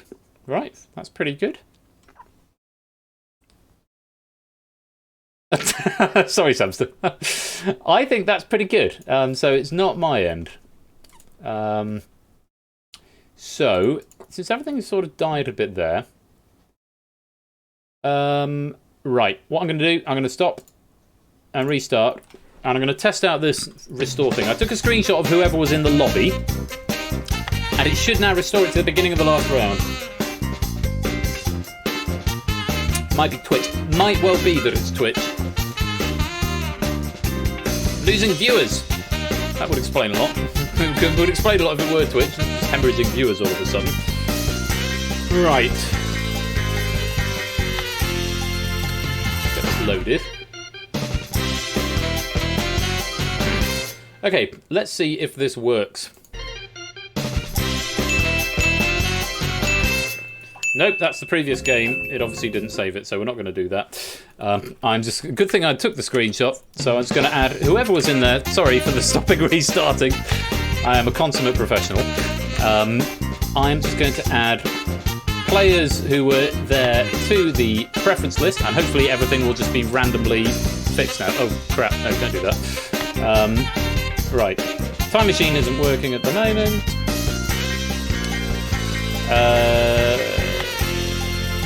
Preference list. Right. We'll try the final game one more time. Make your way in. If we only get the 12 players who were in the game last time, then I don't need to do anything janky with it. If people are going to be trolly and join the lobby after when they're not in the game, then I will, basically. Come and join if you were in the game before. It's yous guys, by the way.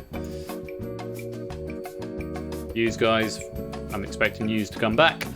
Matt the Ref was having internet drama. 1, 2, 3, 4, 5, 6, 7. Oh no, he's there. 8, 9. Oh, that is 12. Yeah, I can't count. That's so embarrassing. Right, 12 of you. Right, that's everyone. Good. Let's lock you up. Epilepsy warning. I'm going to very temporarily put it on speed mode just to populate the podiums. So if you have photosensitive epilepsy, this is going to flash very, very quickly because I don't want to do the thing again. Speed populate, look away in 5, 4, 3, 2, 1. There we go. And now I can take it out of test mode. Yeah, it's really fast when that happens. So, ding indeed. Hopefully, everything will now fix itself. We will find out. Yeah, you're welcome, Matt. It is very fast when it does it at that speed. Right, let's. I've done that. Round 1, early bird. First 5 correct to get it right. Let's go to question number 1. Very best of luck again. Fingers on buzzers, U12. Let's try it all over again. Here comes question number 1. Which of these countries is furthest away from the prime meridian? There we go. A, Malta, B, Madagascar, C, Mali, D, Mexico. Got time to think about it now.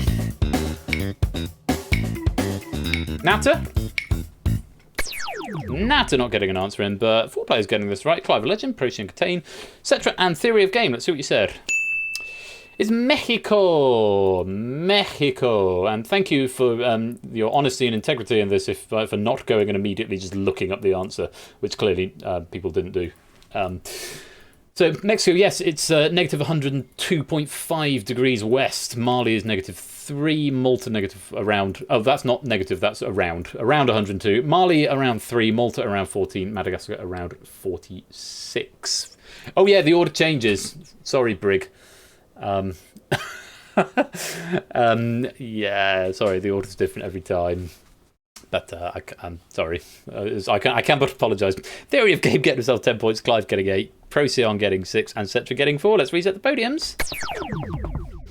Fingers on buzzers. Matt is gliding overall at the moment. But for how much longer? We'll have to wait and see. Here comes question number 2. What was the longest distance discipline in sprint canoeing in the 2016 Olympics? 1,000 metres, 500 metres, 2,000 metres, 1,500 metres. Everyone's got an answer in. Reminder only the fastest 5 get points here. Matt, Procyon Contain, and Clive of Legend all getting that one right. Let's see what you said. Yes, it's 1,000 metres. Clive of Legend getting himself 10 points. Matt getting 8. Procyon Contain getting 6. Everybody else getting that one wrong. Lots of people still to score, though. Matt the Ref getting himself off the mark there. Let's reset the podiums. Fingers on buzzers then, everybody. Here comes question number 3. Which of these musicals has had more performances on Broadway than the others? A. The Lion King, B. The Phantom of the Opera, C. Les Miserables, D. Wicked. Everybody's locked in. 1, 2, 3, 4, 5, 6 players getting that one right. Just the 6 out of 12. One of them is going to be disappointed though. The slowest one to get a correct answer will not get any points. Let's see what they said. Yes, it was B, The Phantom of the Opera. Just to give you some statistics on this, Phantom of the Opera 13,370, The Lion King 9,302, Les Mis 6,680, and Wicked 6,836. Correct as of the 6th of September. Clive getting himself 10 points there. Puzzle Dan getting 8, Mogra getting 6, Theory Game getting 4, and 8 Minky getting 2. Samster getting disappointed for getting it right, but no points, not quick enough. Let's reset the podiums. And fingers on buzzers, gang. Here comes question number 4. Which Mac OS X version came directly before Tiger? A. Cheetah, B. Lion, C. Leopard, D. Panther.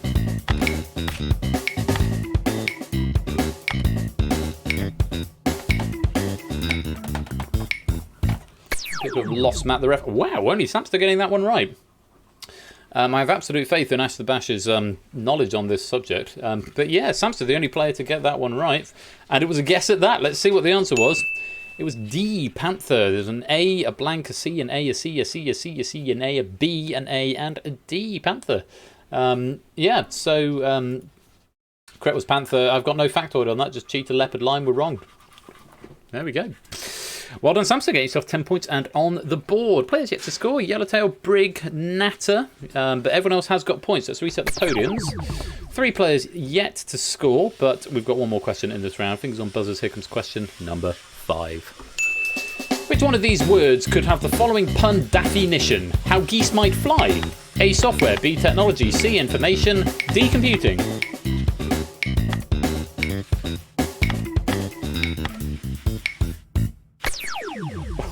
Whoa! It's a sea of red. The Red Sea. No one getting it right. Yeah, the Uxbridge English Dictionary. This is a question. I had to read this several times when Ash sent it to me before I understood it. I'm still not quite sure I fully understand it. Definition. The answer was E. Yeah, it's the first question for a while. We have seen it when nobody's got a question right in this round before, but that's the first time for a while that's happened. How geese might fly. They might fly in formation. In formation. Yes, indeed. So, nobody getting any points for that question. And that is going to be the end of the round. So, let's have a look and see what the scores are at the end of round 1.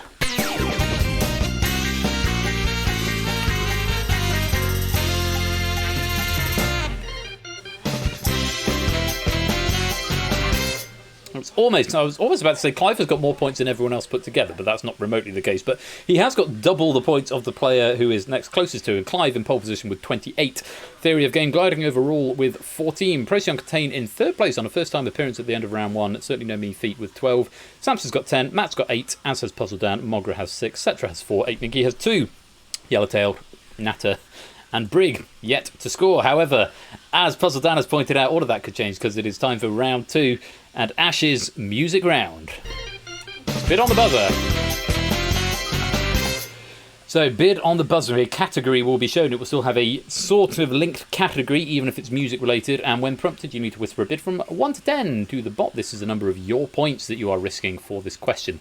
Only the 6 highest bidders will be in play for the question. And again, keep your eye on the chat because the category and the question will appear there first if you've got a little bit of latency.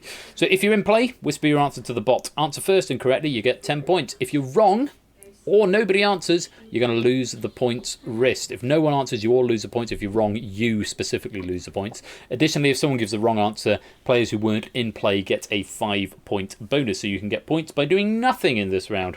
A reminder that you have to bid from 1 to 10. If you bid more than 10 or less than 1, your vote won't be processed. And if you don't resubmit, or if you don't bid at all, you'll be automatically assigned a bid of 1. There are 5 questions in the round and a maximum of 50 points available. All of these questions will have a musical theme to them. You will hear some audio, so you need to make sure you can hear it nice and clearly. You can buzz at any point. The clock will not start until 3 seconds before the end of the final bit of the audio. I'm just going to double check the audio manager because now I'm getting paranoid. Music round clips. Ash, Google that music. 1, 2, 3, 4, 5. Yes, they're all in.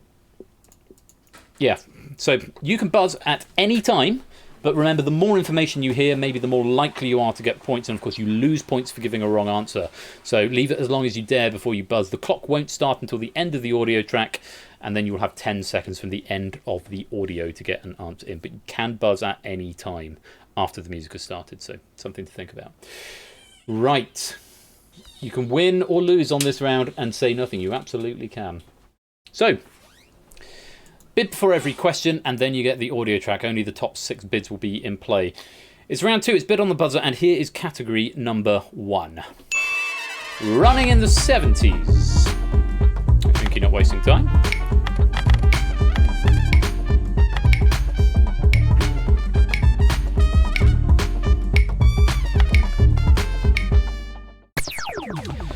After abstaining from bidding there, probably just as well, Mogra's got himself 6, a bit of 6 on the board. Lots of 4s and 3s there, though, from everybody else.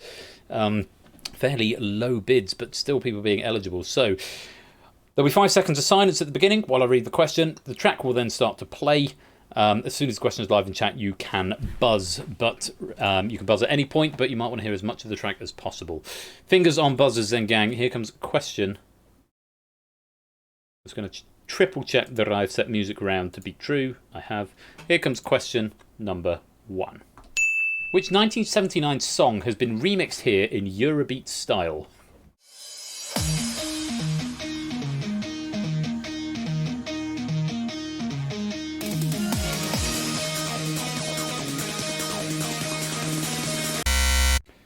Brig is not wasting any time. Only had about 10 seconds to track there. What's he saying? Gimme, Gimme, gimme. I assume that says gimme, gimme, gimme. Is that the right answer? Let's have a look. Absolutely is. Good ear there, Brig. Well played, sir. 10 points to you. Gimme, gimme, gimme. The remix by ABBA. And this, I'm going to play some more of this. Even though we didn't get it, because this is an absolute belter. I think that's the exact phrase I used when Ash sent it to me. I said, cry manetly, this is a belter. Oh, everything's fallen off. Too much moshing. Put everything back on.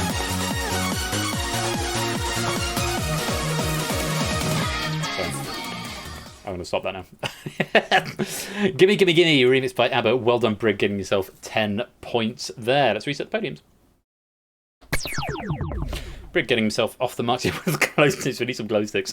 Fingers on buzzers. We've got another round of bidding to come, but all of these questions have a music connection to them. Here is category number 2. Pop music. Get your bids in. Hey, Mickey's found his strategy for this round. Be the first in to bid. Everybody's got a bid in. Lovely, lovely, lovely. That's what we like to see. Wow, okay, we've got 8 players eligible. Nat has actually bid 10 for this one. Puzzle Dan has gone for 8. Samster's bidding 7. Theory of Game bidding 6. Procyon bidding 5. And then a 3-way tie with 4 each from Clive, Matt and Brig, all getting eligible for this question. So again, you'll have 5 seconds of silence while I read the question. You'll then hear the audio. Buzz from whenever you like. The earlier the buzz, the more likely you are to answer. More likely you are to be first, rather. And only it's the first player to get it right. Fingers on buzzers. Here is question number 2. Which word connects these 4 pop music tracks?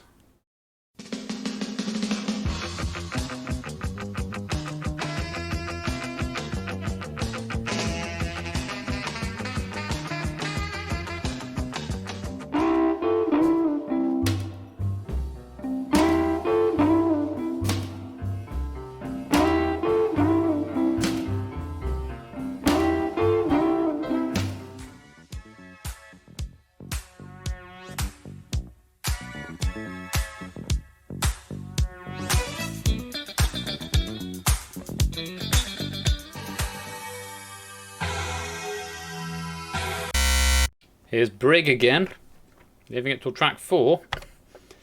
He's saying holiday. Is holiday the right answer?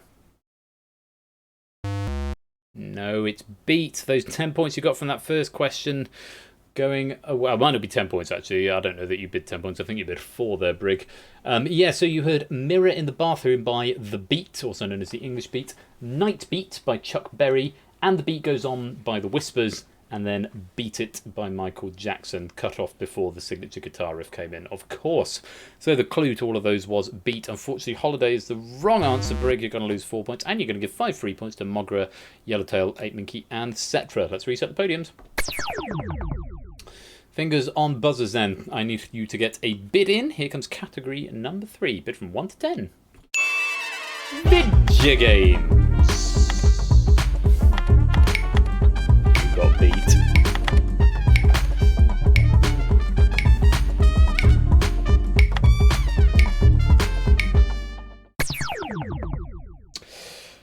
Again, another high, very popular round. We've got 8 players in again.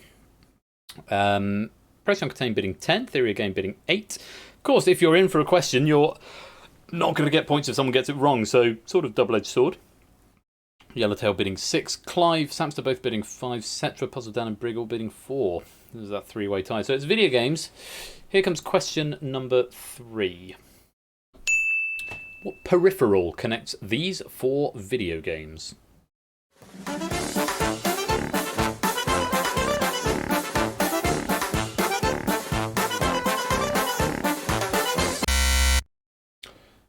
Clive is in with just 1. What connects these 4? He's going for it on 1. He's saying connect. Is that the right answer? Absolutely spot. I've genuinely no idea how you've managed to work that out, Clive. Off 1. I couldn't work it out. I could barely work it out from 4 with the answers in front of me. Absolute mad lad, as 8 Minky said. Absolutely right. So you were hearing the theme from Angry Birds Trilogy. The Angry Birds Trilogy theme there. Which presumably has some connection with the Connect. You would have gone on to hear this, which is Connect Sports. The theme for Connect Sports, apparently. If you kept listening, you would have heard this, which is the Connect Adventures theme.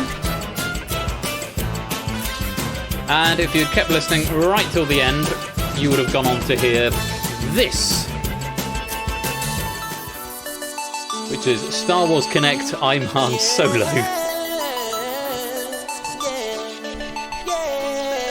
So, yeah. So, that's what you would have heard. Nat is saying, I'm still here, but the stream at 1080p 60 is a bother. He was staring at the screen with horror after those. Yeah, great clue for Clive there, then. Should I not stream at 1080p 60? Clever people who know more about the internet than me, which is probably most of you. Should I not be streaming at this level of streamingness? Someone tell me while I reset the podiums. Well done, Clive. 10 points. It's the only quality that is a problem. Small text on screen. Yeah, relatively small. Nat can reduce the stream. Okay. So if I lower the quality, you guys can't raise it, but you guys can lower the quality. Oh, he can't. Oh, it's not available. Right, okay. This is something I don't know about, and I will probably go into conference with clever people who do. Affiliates aren't guaranteed transfer options. Fine, okay. I will think about this because I don't want people missing out on opportunities to watch. And maybe that's part of the problem with why my internet keeps shitting itself occasionally. Anyway, let's go on. Here comes category number 4, gang. Fingers on buzzers, get your bids in. Here it is. Modern Classical.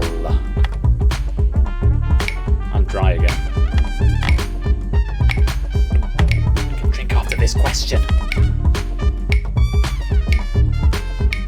There is an argument 1080 is needed because of smaller text. There is also the argument that the questions and when it's ready is always coming up in chat, so you don't necessarily need to permanently be looking at the stream. You can get the salient facts that you need from the bot.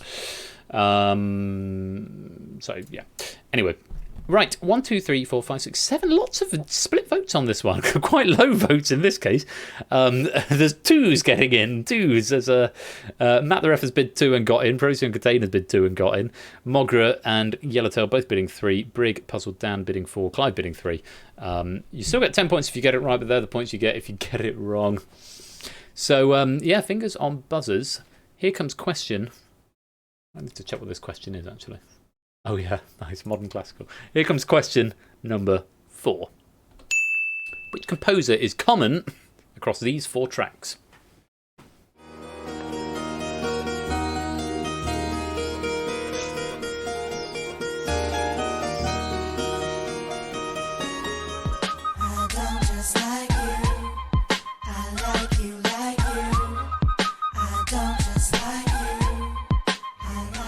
And ruin your life. God sent us.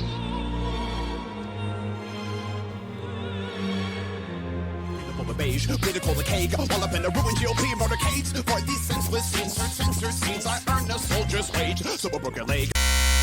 Clive's having a go after that 4th one. He's saying Mozart. Is Mozart the right answer? Of course it is. Nicely done. So you heard there, just in case you're curious, Michael Legrand, The Windmills of Your Mind, Wolfgang Amadeus Mozart. It says 2 Andante. I couldn't quite place which one it was. It's the second movement of some sonata. I didn't know exactly which one it was. You then heard Kellis Like You, which features the Queen of the Nights aria from, I happen to know this is from the Queen of the Nights aria from not Don Giovanni, Die Zauberflöte, the Magic Flute.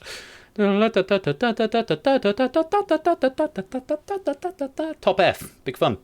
You then heard Hoodlum, Priest No Fear, which samples Mozart's Requiem in D minor.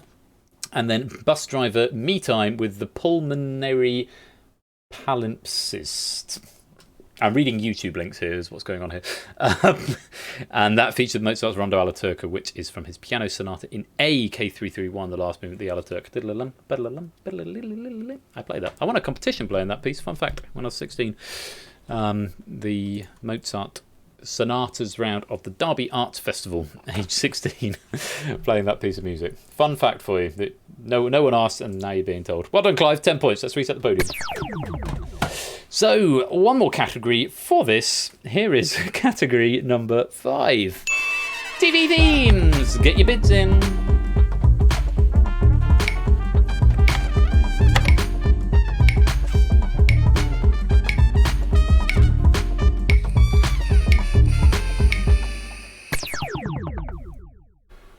Everyone else abstaining, or is the bot taking a minute? Shit. I can't really restart the game midway through this round. Sorry, there was a big influx at the beginning. You have to hope someone gets it wrong, maybe. Has the bot done goofed? This is to do with me being in 1080p. I can't feel that it is. I know. Oh, but everybody's in, so it's fine. So it's been serendipitous in a way. Everybody is eligible for this question because not enough people got bids in, but it does mean everyone has only got 1 point. So actually, this has come up trumps for you because it means you lose fewer points if you're wrong. But fortunately, assuming the bot is still working here, yeah, if not, I'm going to have to do some jiggery pokery. That's a question. Let me find out if the bot is alive. Don't join this game. I'm just checking to see if it sends a message. Yes, it is. Right. We'll go back to the game in hand now. So the bot is alive, apparently.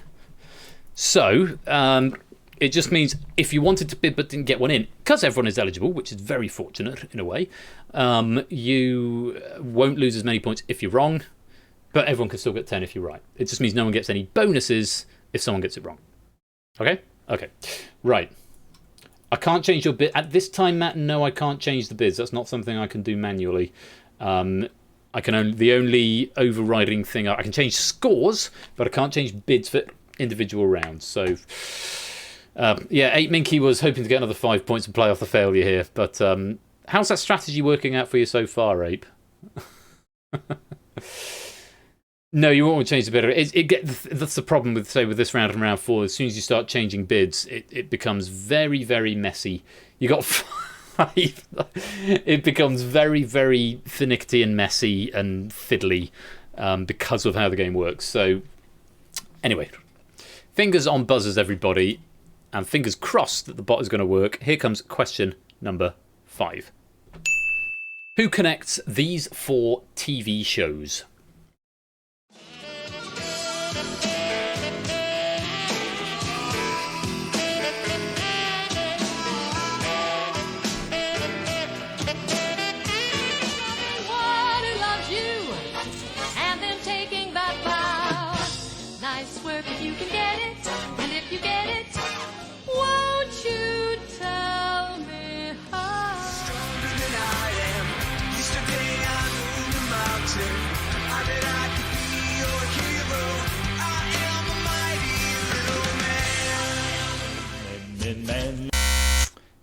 Bot's working. Matt the ref is in.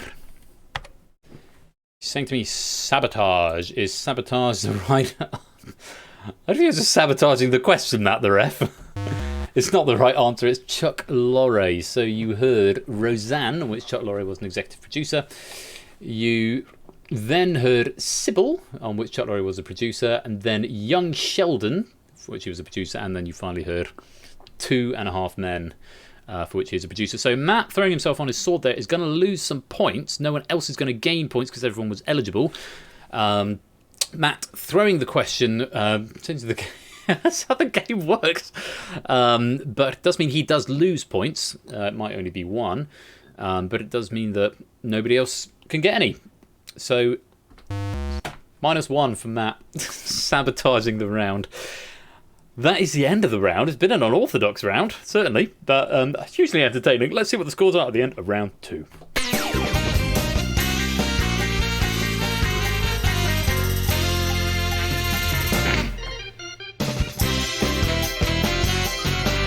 After a strong performance there, Clive is pulling away with that lead, still in pole position with 48. Quite a long way ahead of second place.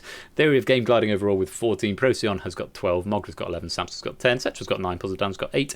Matt and Ape have 7. Brig has 6. Yellowtail has 5. And Natter is yet to score. That's quite pleasing. 14, 12, 11, 10, 9, 8, 7, 7, 6, 5.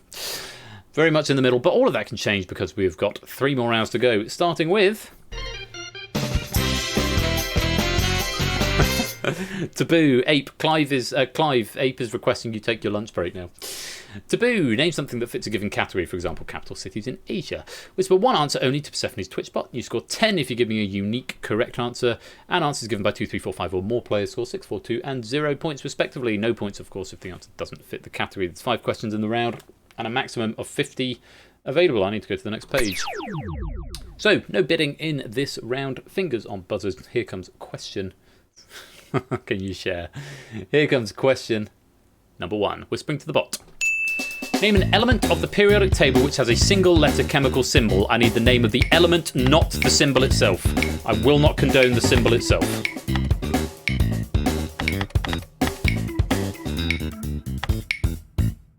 Everybody getting an answer, and I wonder what Swiftfoot Yellowtail has said. I am not going to condone the symbol itself because the question does clearly say name an element, not the chemical symbol. Everyone got an answer in? Let's see what you said.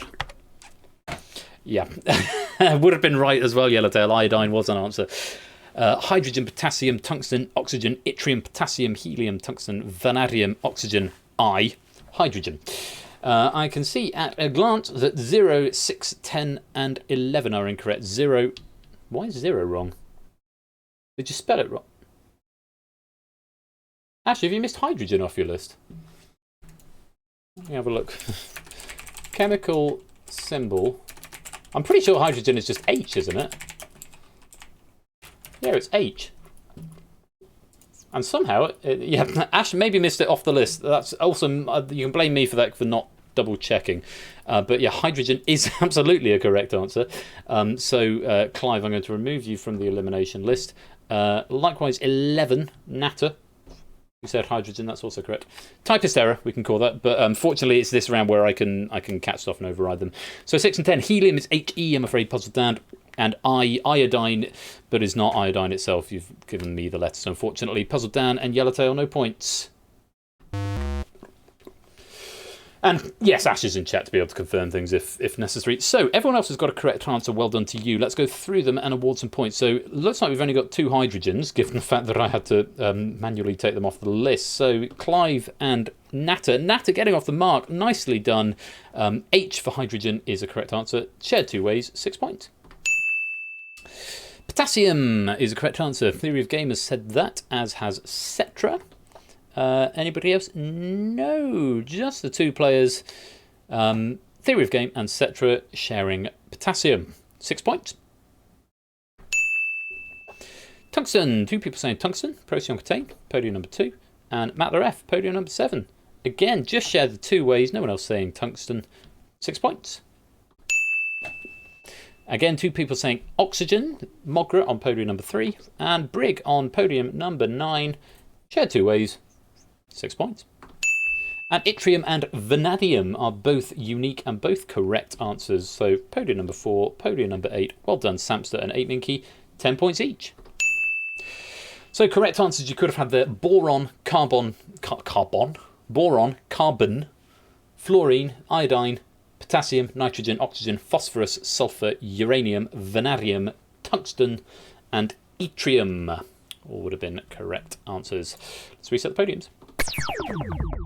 Lots of points coming up there, and finally everybody is off the mark. Fingers on buzzers. Here comes question number 2. Name a toy character that was introduced with a voice role in Toy Story 2 but was not in Toy Story 1.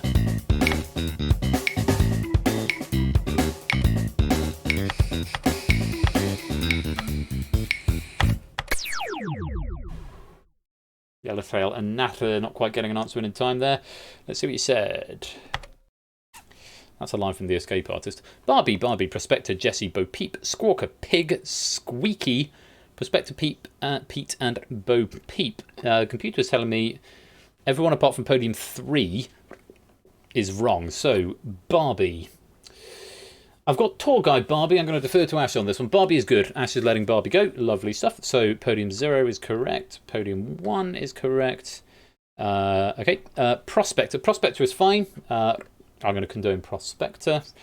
This was right. Bo Peep, unfortunately not. Bo Peep was in the first film, Samster, so not going to count. Cetra, Squawker. There's Wheezy, but not Squawker, I'm afraid, so Cetra, I can't condone that.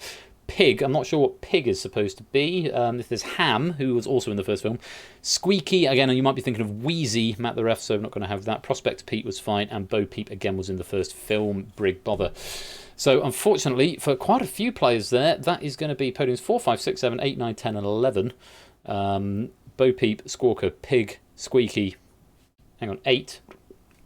8. No, that needs to come off. 8 is correct. 8 is correct.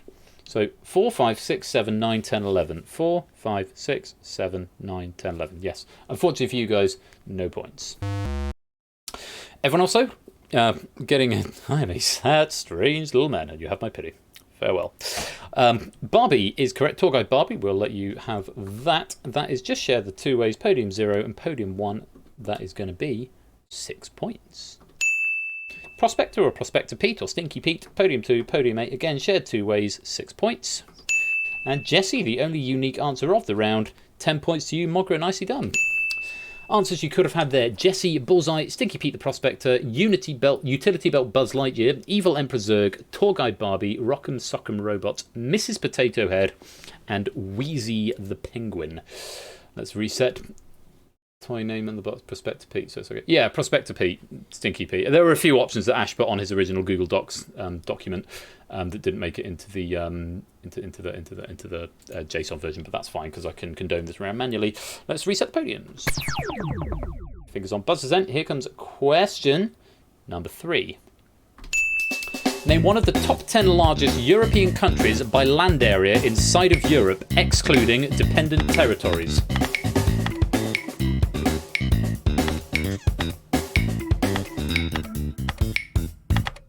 Ooh, everybody getting an answer just in the nick of time. Nicely done. Let's see what you said. Germany, France, Spain, Sweden, Ukraine, Germany, Sweden, Russia, Poland, Swede. I'm going to pretend that says Sweden, and the N just didn't make it in, Brig. Russia and Austria. The computer is telling me that 11 NATO, I'm so sorry. 11 is incorrect. It's the only one out of them that is not in the top 10. So unfortunately, NATO, no points for you. It's accepted it anyway as Sweden, Briggs. So it didn't tell me it was wrong automatically. So that's all good. So I can go through these answers. Clive saying Germany. Cetra saying Germany. Just the two players saying Germany by the looks of it. That is 6 points to Clive and Cetra, I think. Yes, nicely done. France. Just Theory of Game saying that. Nicely done, Theory of Game. That is going to be a maximum 10 points to you. Spain. Who's saying Spain? Procyon Catane on podium 2. And again, just Procyon Catane saying Spain. People have gone for the obscure Sweden option. But yeah, 10 points Procyon Catane. Nicely done. Now, a few Swedens in here. Mogra on podium 3. Puzzle Dan on podium 6. And Brig on podium 9. That's shared 3 ways. So that is going to be 4 points for Sweden. Russia. 2 people saying Russia. Podium 7 and podium 10. Correct answer, shared 2 ways, 6 points. And Ukraine and Poland, both correct, both unique. Podium 4, podium 8, Samster and 8 Binky, 10 points each. So the answers you could have had there, you covered most of them, to be honest. Russia in decreasing order of size. Russia, Ukraine, France, Spain, Sweden, Norway, Germany, Finland, Poland, and Italy, apparently. Let's reset the podiums. Fingers on buzzers, gang. Here it's question number 4. Name a breed of cat that begins with the letter M.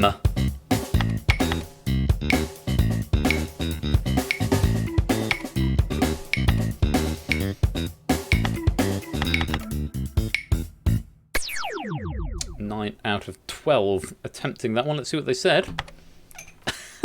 Lots of Manxes coming in. The computer is telling me 1, 2, and 10 are incorrect. Just the people who were out of time.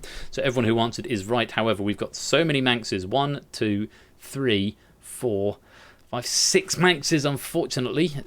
So that's podium 0, podium 3, podium 4, podium 7, podium 9, and podium 11. All of you guys were correct. Oh, hang on.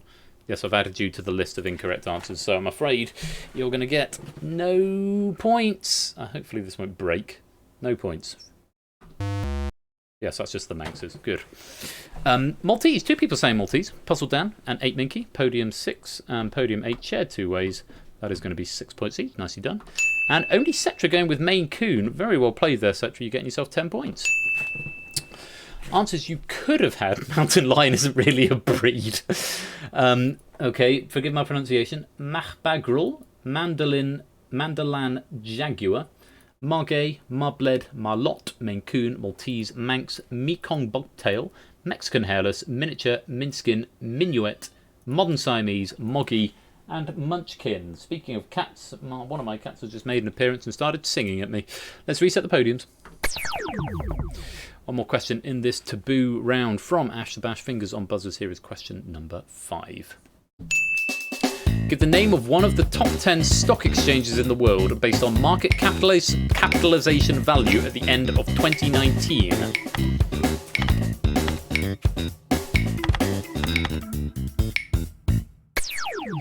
Nine out of 12 having a go at this one. Let's see what they said.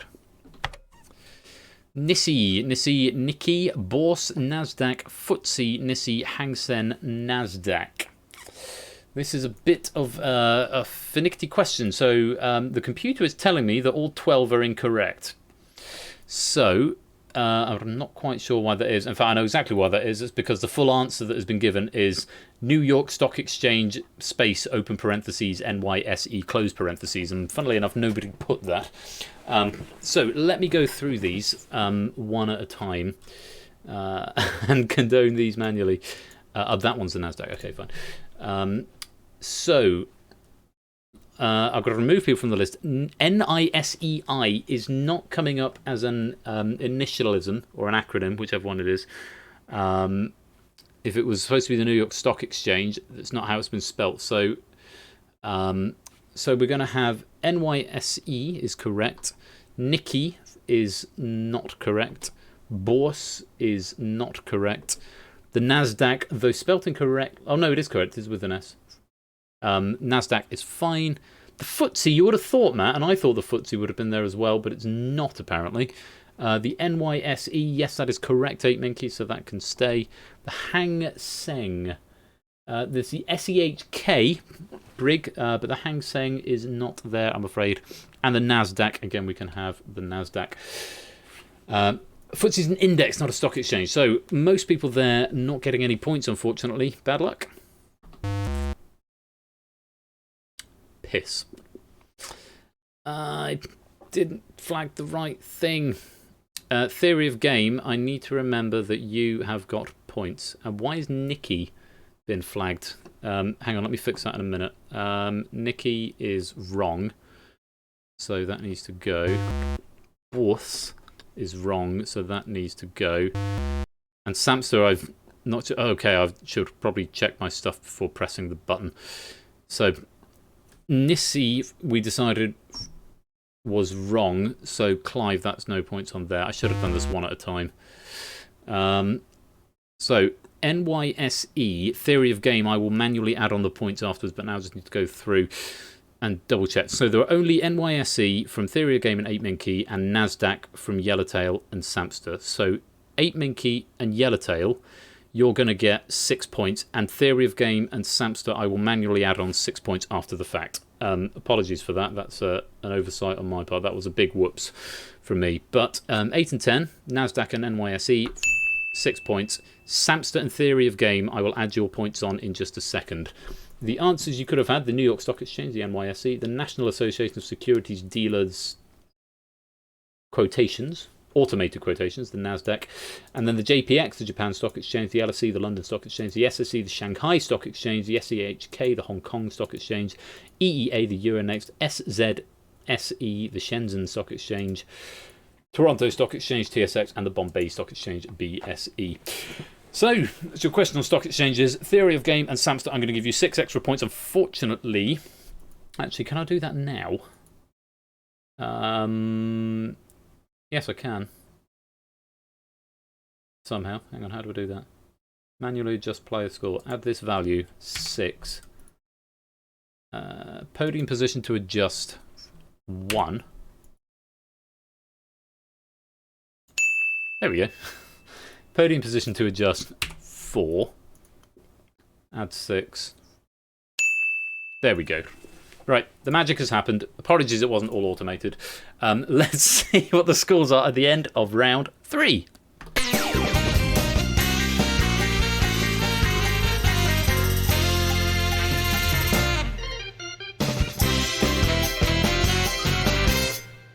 So Clive is still in the lead, but the gap is closing down. Clive in pole position on 66. 8 Minky gliding overall now with 45. Theory of Game on 42. Samster with 36. Pressure on Contain with 34. Mugra with 31, as is Cetra. Matt on 19. Puzzle Dan 18. Yellowtail 17. Brig on 16. And Natter on 6. 2 more rounds. Let's go on to round number 4. Let's do the round you're most stressed about. No need to stress us, all in good fun. It's only the last heat before the series finale. Nothing to be stressed with. It's a blind auction. How many questions on 2 different categories can you answer from 1 to 10? When prompted, whisper a bid 1 to 10 to the bot, and you'll get 10 increasingly difficult questions worth 1, 3, 5, 7, 9, 11, 13, 15, 17, and 19 points.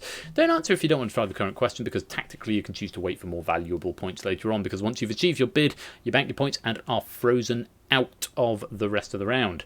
Failing to meet your bid loses all points from this round. Bear that in mind, and a wrong answer will increase your bid by 1.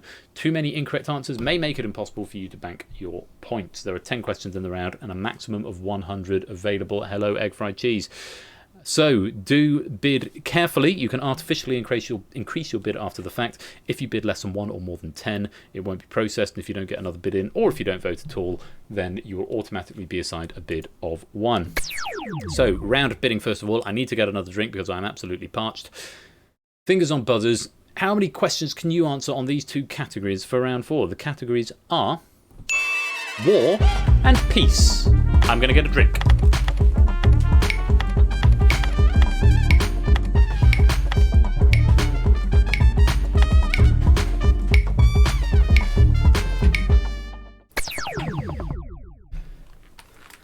see everybody got a bid in.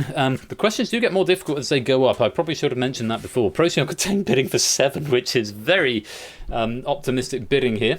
Chris, so look at the cards. The cards are on the table. At some point, I might show you what it says on those cards, actually, when we do a back scenes thing. Very bold bidding from Procyon Contain. They're bidding 7. You can only afford 2 correct answers, 1 incorrect answer, Procyon Contain, and then you will automatically be frozen out of the round. If it becomes mathematically impossible for you to escape the round, you will automatically be frozen out. Mogra bidding for 5.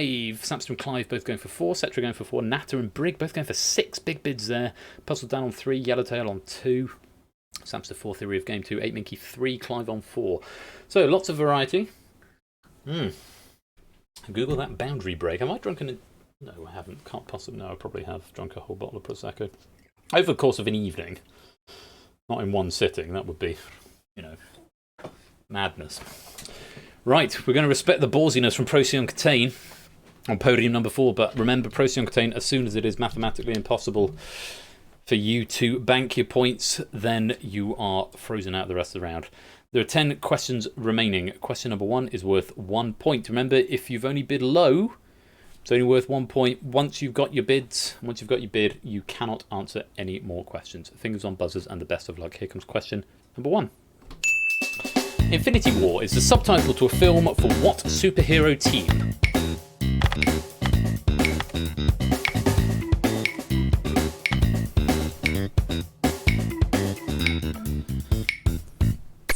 Sam's just sitting this one out, 1, 2, which with four to bid for is a bold move, missing out the first question, but you must have a plan. 1, 2, 3, 4, 5, 6, 7, 8 people proffering an answer. The correct answer was Avengers, or The Avengers, as 8 Minky has said there. I'm going to condone that. The Avengers is the right answer. Everybody getting their point and losing a pip. Yellowtail is down to just 1. Let's reset the podiums. Yellowtail down to just a single pip. So the next correct answer, Yellowtail, and indeed Matt, will cause you to bank your points, escape from the round. Escape is the wrong game, forgive me. Fingers on buzzers, question number 2 is worth 3 points. Have a look at this. Often depicted with an olive branch in its beak, what bird is associated with peace? Worth 3 points.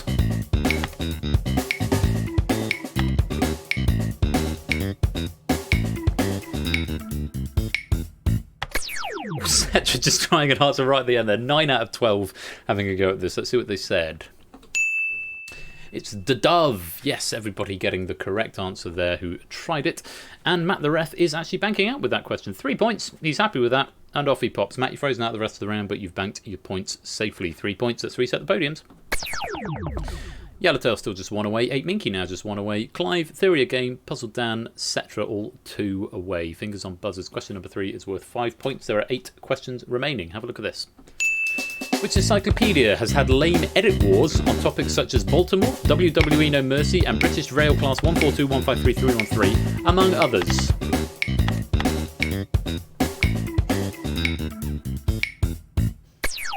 One, 2, 3, 4, 5, 6, 7 people attempting this question. Let's see what they said.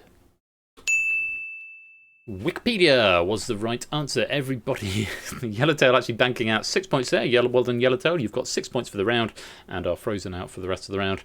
8 Minky going for Lorem Ipsum Dollar Sit Amet, which I'm going to assume means he's trying to artificially inflate his score. Everybody else getting the correct answer there is going to lose a pip. Let's reset the podiums.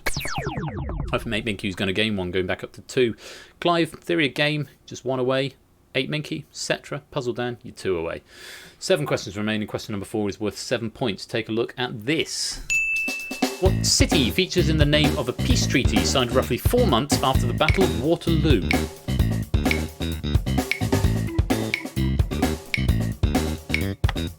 Hey, Binky's going to have a go, as is Brig, as is Procyon Contain. 3 attempts at this question. Let's see what you said.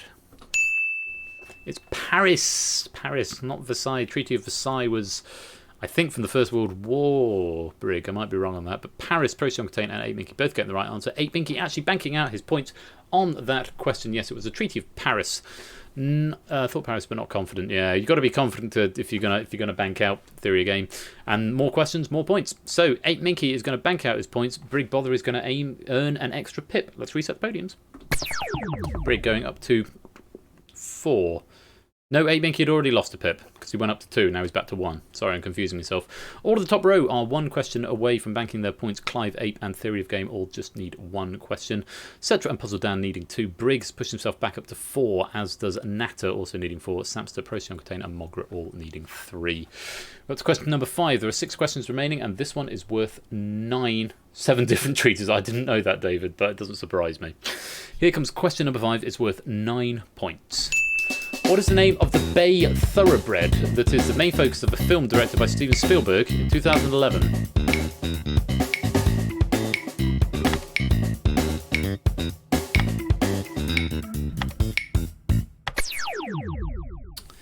Five players attempting this question. Let's see what they said. It's Joey.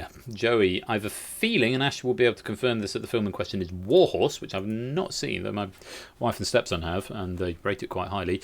Secretariat, Pearl Harbor, Warhorse. Procyon Contain, though, getting the correct answer, which was, in fact, Joey. It is Warhorse, but that's not the answer. No, the answer was, what's the name of the Bay Thoroughbred? He's not called Warhorse, he's called Joey. Procyon Contain, the only player to get that one right. Natter, Puzzle Dan, Samster, and Theory of Game, you're going to earn an extra pip. And Procyon Contain, you're now 2 away. Let's reset the podiums. Oh no, I've done answer. Reset. So at this point, Natter, you must answer all 5 remaining questions correct in order to bank any points from the round. Samster, you cannot afford, Samster and Brig rather, you cannot afford any more wrong answers, though you may abstain from 1. Puzzle Dan and Mogra, you can afford 1 incorrect answer. You can afford 2 abstentions, but you really want to be thinking about getting some serious points here. Clive, 8 Minky, 1 away. Theory of Game, etc. and Procyon, 2 away. 5 questions remaining. Question number 6 is worth 11 points. Here it is. Who was the 3rd US president to receive the Nobel Peace Prize, doing so some 21 years after their presidential term finished?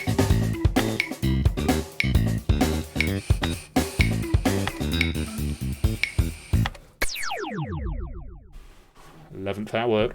Answer from Cetra there. Ape, Samster, Cetra, Puzzle Dan, and Natter all attempting this question. For 11 points, let's see what they said. It was Jimmy Carter. Samster's answer somehow has been condoned, I'm not quite sure how. And 8 Minky has managed to bank his points, banking 22 points there. Nicely done. Natter going for Obama, 21 years after his presidential term finished. I don't think we are at 21 years after his presidential term has finished. Though Obama certainly has won the Nobel Peace Prize, so I think he was president at the time. No, it would need to be the year 2035 for it to be Obama in this question to still make sense, unfortunately. Natter, that means you are frozen out of the rest of the round. Puzzle Dan, Nixon, not the right answer, did not win the Nobel Peace Prize as far as I know. Neither did Franklin Roosevelt. Valiant efforts though. Samster's lost a pip. 8 Minky has banked. Let's reset the podiums. Natter is out of the round. Puzzle Dan and Brig, you must get all 4 of the remaining questions right to survive the round. Cetra, Mogra, Samster, you cannot afford any incorrect answers, but you can afford an abstention. Procyon and Theory of Game, you can afford 2 abstentions or 1 incorrect answer and still bank your points. Clive, any of the next 4 questions will see you good. Here comes question number 7. There are 4 questions remaining, and this one's worth 13 points. What sci-fi themed miniature war game by Games Workshop was first published in September 1987 and had its 9th edition released in July 2020?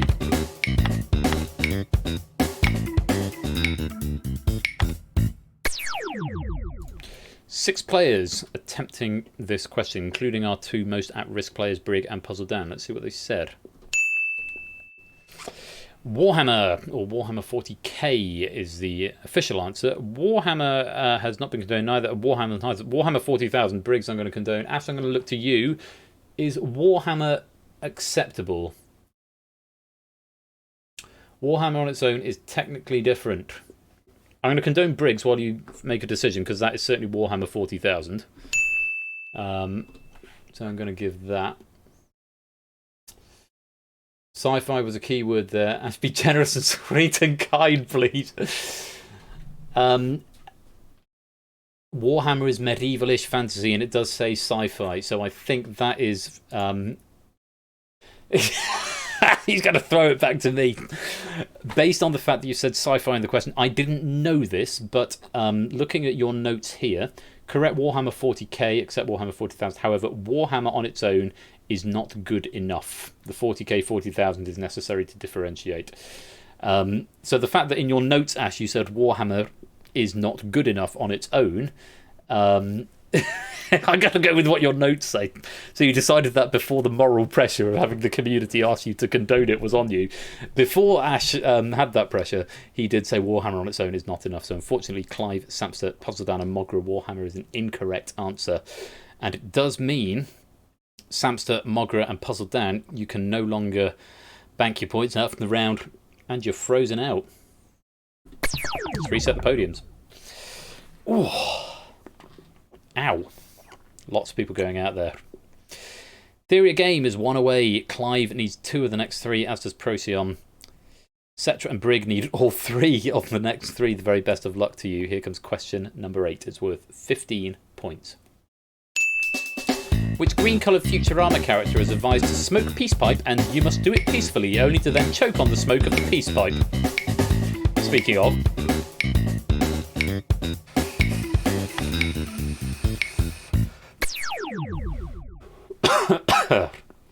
Brig, the only player venturing an answer here, is Cetra going to be eliminated by default. The answer was... Not that Brig. Kif Croker was the answer. Kif Croker. Kif or phonetic equivalents would have been accepted, but unfortunately not still feeling confident. Cetra and Brig, unfortunately, you can't bank your points and you're frozen out. Clive and Procyon. You need both of these. It's big points if you can get them. Theory of Game, either of the next 2 will see you bank your points. So far, only Ape, Yellowtail, and Matt have managed to bank in this round. Fingers on buzzers. There are 2 questions left. Here is question number 9. Great Britain was entangled in a war in the late 1800s with what sultanate for less than an hour, making it one of the shortest ever recorded wars? Clive's in.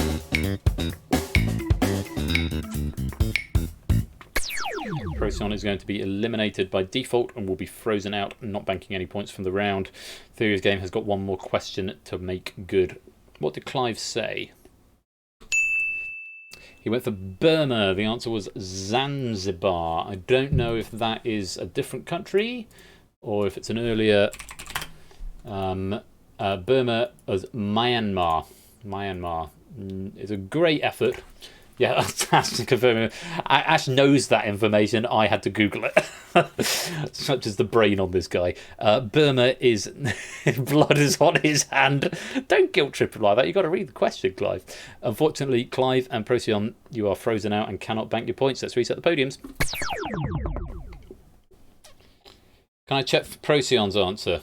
There was no answer submitted, Matt. He didn't. There was nothing submitted. He would plink if he was submitted. I can't override non-submissions. If he didn't go yellow, if he didn't go bright yellow at the end of the question, then that means the submission wasn't accepted. Must have been out of time. So yeah, it may have been you just were out of time. It does necessarily accept stuff all the time. It's only if it's out of time. But more to the point, particularly in this round when there's pips and things at stake, I can't override if nothing has been submitted and nothing was accepted as being submitted there. So I wouldn't have been able to do anything about that anyway, unfortunately, Procyon. So you are frozen out. So all eyes on Theory of Game, who needs this question in order to bank his points, and it'd be a big one if he can get it. 1 question left. Here comes question number 10. Which female vocalist was part of a pop duo that released the 1999 album Peace, who also had success with the song Love is a Stranger?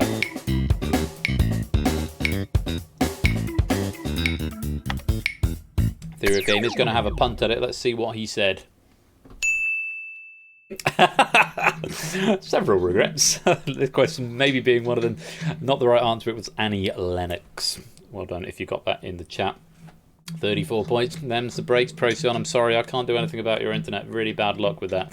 So that is the end of round 4. Let's have a look and see what that has done to the leaderboard as we reset the podiums.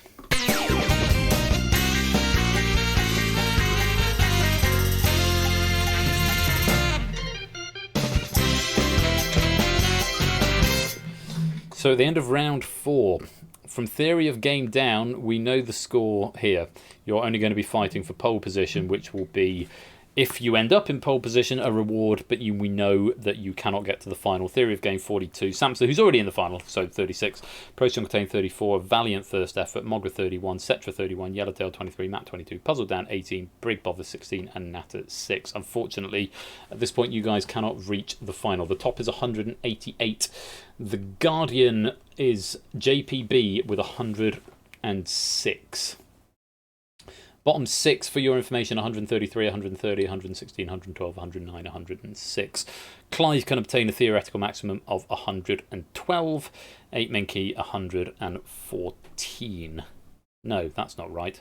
Clive, let me try that again. Clive can obtain a theoretical maximum of 132. 8 Minky, 134. So, players at risk. In fact, let's do the thing first of all. Let's go to the last round. And since I know the last question, I can put that up, my document back up there. So, JPB on 106, Hallion on 109.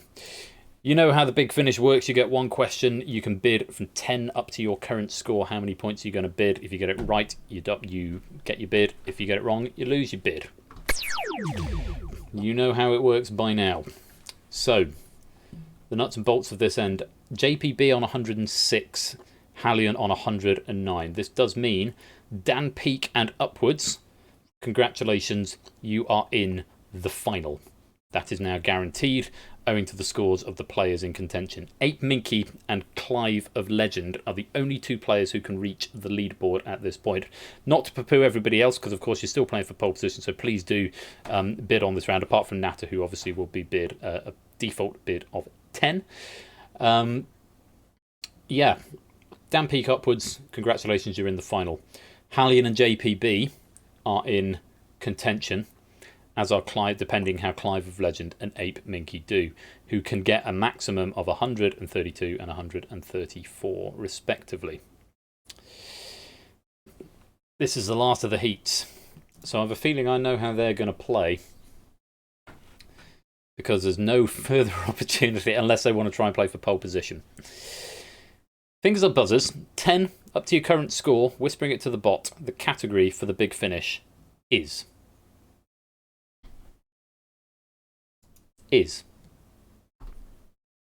Oh, go to the next page, Ben. That would help. See, I'm still on round 4, which is why the category button isn't working. See? Too cautious. The category for the big finish is.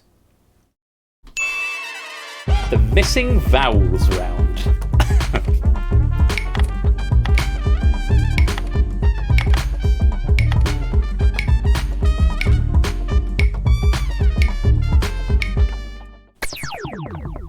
Matt, Samster and Natter letting the default do their job. So, we know where all the eyes are, but all of you are still eligible and potentially getting to the top spot of the podium, the pole position, and everybody who finishes in pole position from the shows will get a prize. Everybody who finishes pole position but doesn't get to the final will get some sort of prize as well, which I've not said every episode because I didn't want that to be a focal point, but the very best of luck. The very last question of the heats of Season 1 of Google That comes from our friend Ash the Bash.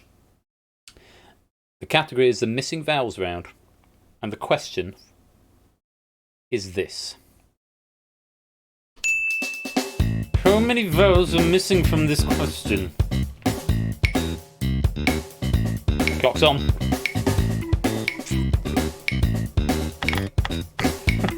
The answers. Ooh, Mocker, Puzzle Dan and Yellowtail not getting an answer, but everybody else did.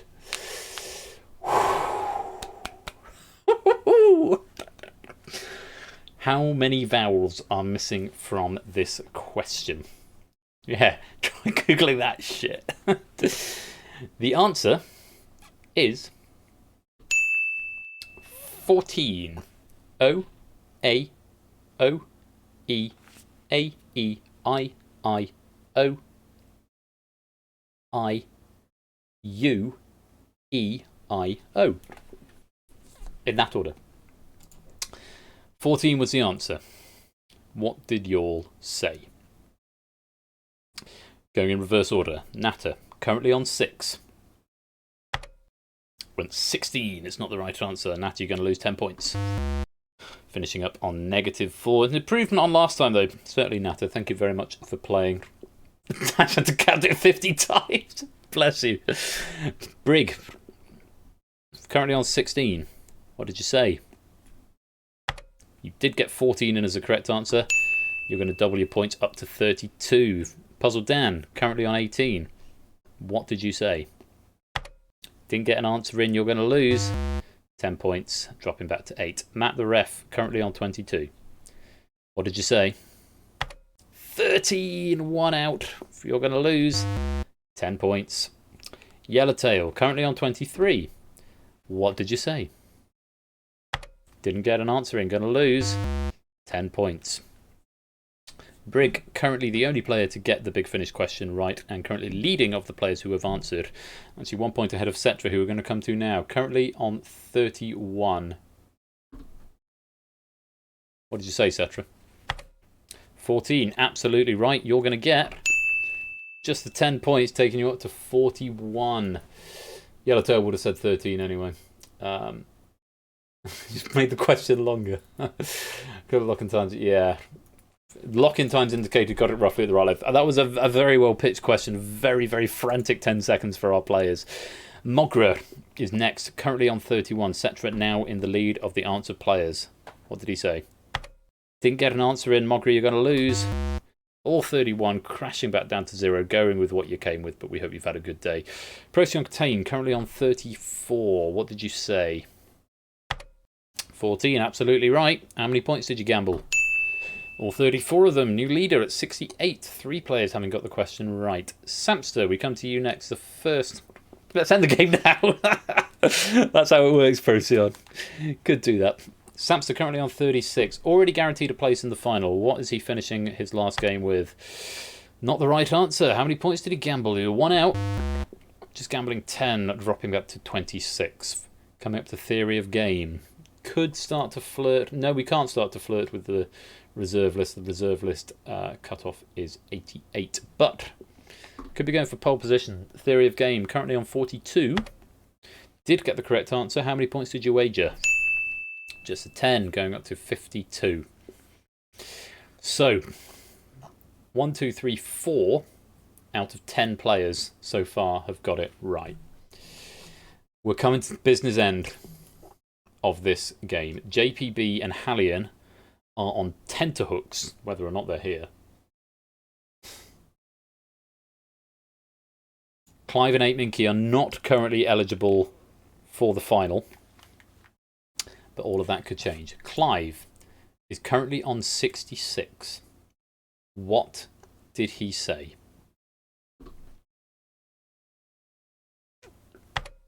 He did say 14. Did he gamble all his points? He certainly did, and goes up to 132.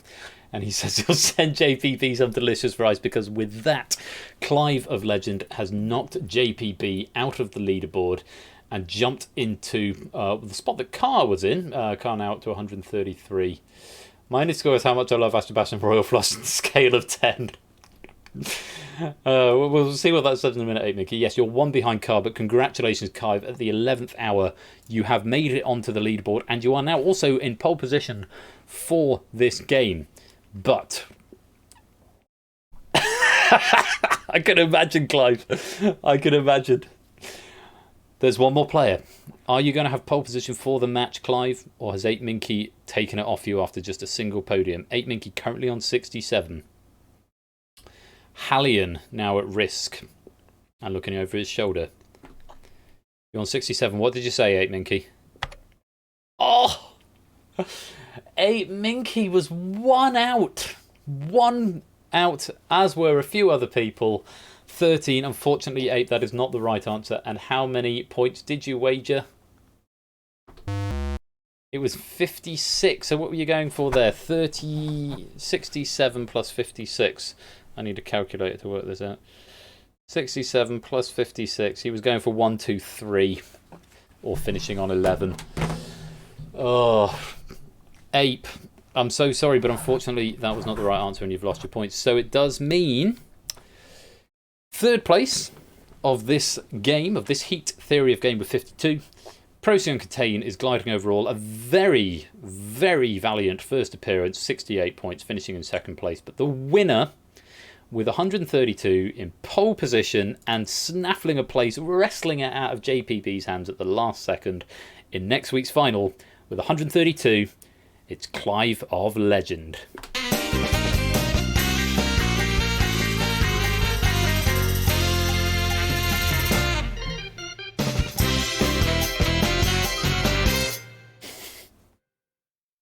Briggs not sure what it says. His best result is the one where he got dropped halfway through round 3. I don't know what that means either, but I can confirm the final leaderboard for the Google That Season 1 finale, which will take place next Saturday, the 19th of September at 8 o'clock PM. I will message you all in the Discord, which, by the way, if you're not in, you need to go join the Discord so that I can ping you on the server and so that I can send you instructions. I could just add you to the... In fact, I'll probably just add you to the preference list and that'll be easy. 188, Dogfish. David J. Bodicum, 153. Ash the Bash, 152. Samster, 142. Lingomaniac, 135. Carr, the 7th, with 133. Clive of Legend, with 132. Mogra123, with 130. Daniel Peak, with 112. Who have I missed? Who did I miss? Hallion with 109. Have I missed 2 people? Who won the last game? Who got through on the last game? I've missed people out. Let me try that again. Dogfish, 188. David J. Bodicum, 153. Ash the Bash, 152. Samster, 142. Lingo, 135. Carr the 7th, 133. Clive of Legend, 132. Mogra, 130. That's what I missed. Random Zombie, 116. Meme PG got something high, which I'll have to go back and check the VOD. Somewhere up there, 10th. Daniel Peak, 112. And Hallion, 136. Thank you, Meme PG. And Hallion, 109. You guys are the finalists of Season 1 of Google That. My very, very heavy congratulations to you. JPB, Scooter Dust and Score Count, commiserations, but you will make up the reserve list, 106, 192 respectively. Honourable mentions and be on the reserve list in the event that anybody can't make it. I'll hopefully let you know in advance if someone says to me that they can't make it in advance, or if people just happen not to turn up on the night, then you will be subbed in that order. Well, that is the end of the heat. Next week is the final and the end of this season of Google That and the end of Season 1 of Game Night. It has been an emotional journey over these last 8 weeks, from the seedlings of an idea to fleshing it out into the game, to getting yours guys' feedback on how to make it better, switching over round 4 and round 2, and various tweaks and fixes to the build, and then having a guest question pack every week of the heats. And I can tell you, have a guess, how many individual players do you think have had a go at Google That? Individual people. How many do you reckon? How many different players have attempted to try this game over the last few weeks? Actually, David J. Bodicum, you're probably the closest so far. 74 people have attempted this game over the last seven or 8 weeks. There's only been 6 official games, but over the last 7 or 8 weeks, 74 of you have come to have a go, which is a little bit. I'm feeling a little bit emotional about, because it's sort of been my baby, and it's grown out of just an idea. And yeah, 74 people have attempted, and from those 74, we have whittled it down to 12. It's been an enormously exciting season. Thank you so much for sticking with me all this time. I hope you've been enjoying it. Thank you very much to Ash for this evening's question pack. Thank you, Arden Fetz, for the comment. It's really, really kind of you. Thank you to Ash for this evening's question, Pat, which has been great fun. I hope you've enjoyed it. I certainly know Clive has enjoyed it. But yes, I think it's good to get Ash to write some questions from time to time. It's just been amazing. And there's one more to go. Google That will return in season 2 of Game Night. It won't necessarily, certainly at the beginning, it won't be a regular every week for. It was going to be, but then things changed and I made a new game, so that might not be a thing. So it won't be around every week, but it's been so much fun. I think I'll probably do another tournament of this very, very soon at some point in season 2. For now, though, thanks again to Ash for the question, Pat. Thank you for playing along at home, all our contestants. Congratulations to Clive and to Dogfish for our winners, our champions this evening. I look forward to seeing you in the final next week. Don't forget, tomorrow I'm talking to the Messy Coder at 6 PM BST over on his channel. I will probably be hosting it on mine as well. If you want to come along and hear some more about that, I will probably mention Google That at some point. Do pop along. It would be lovely to have you there. But apart from that, I'll be back on Tuesday. Fortune's double bill, let her hair down, chill stream. It would be great fun. And then the end of season party next week. The Google That final. Ash and I are going to do a bit of a role reversal. It's going to be amazing. And I really hope you can join us for that. Until then, stay safe. Have a really, really good rest of the week. Congratulations once again to Clive. Thanks again to Ash.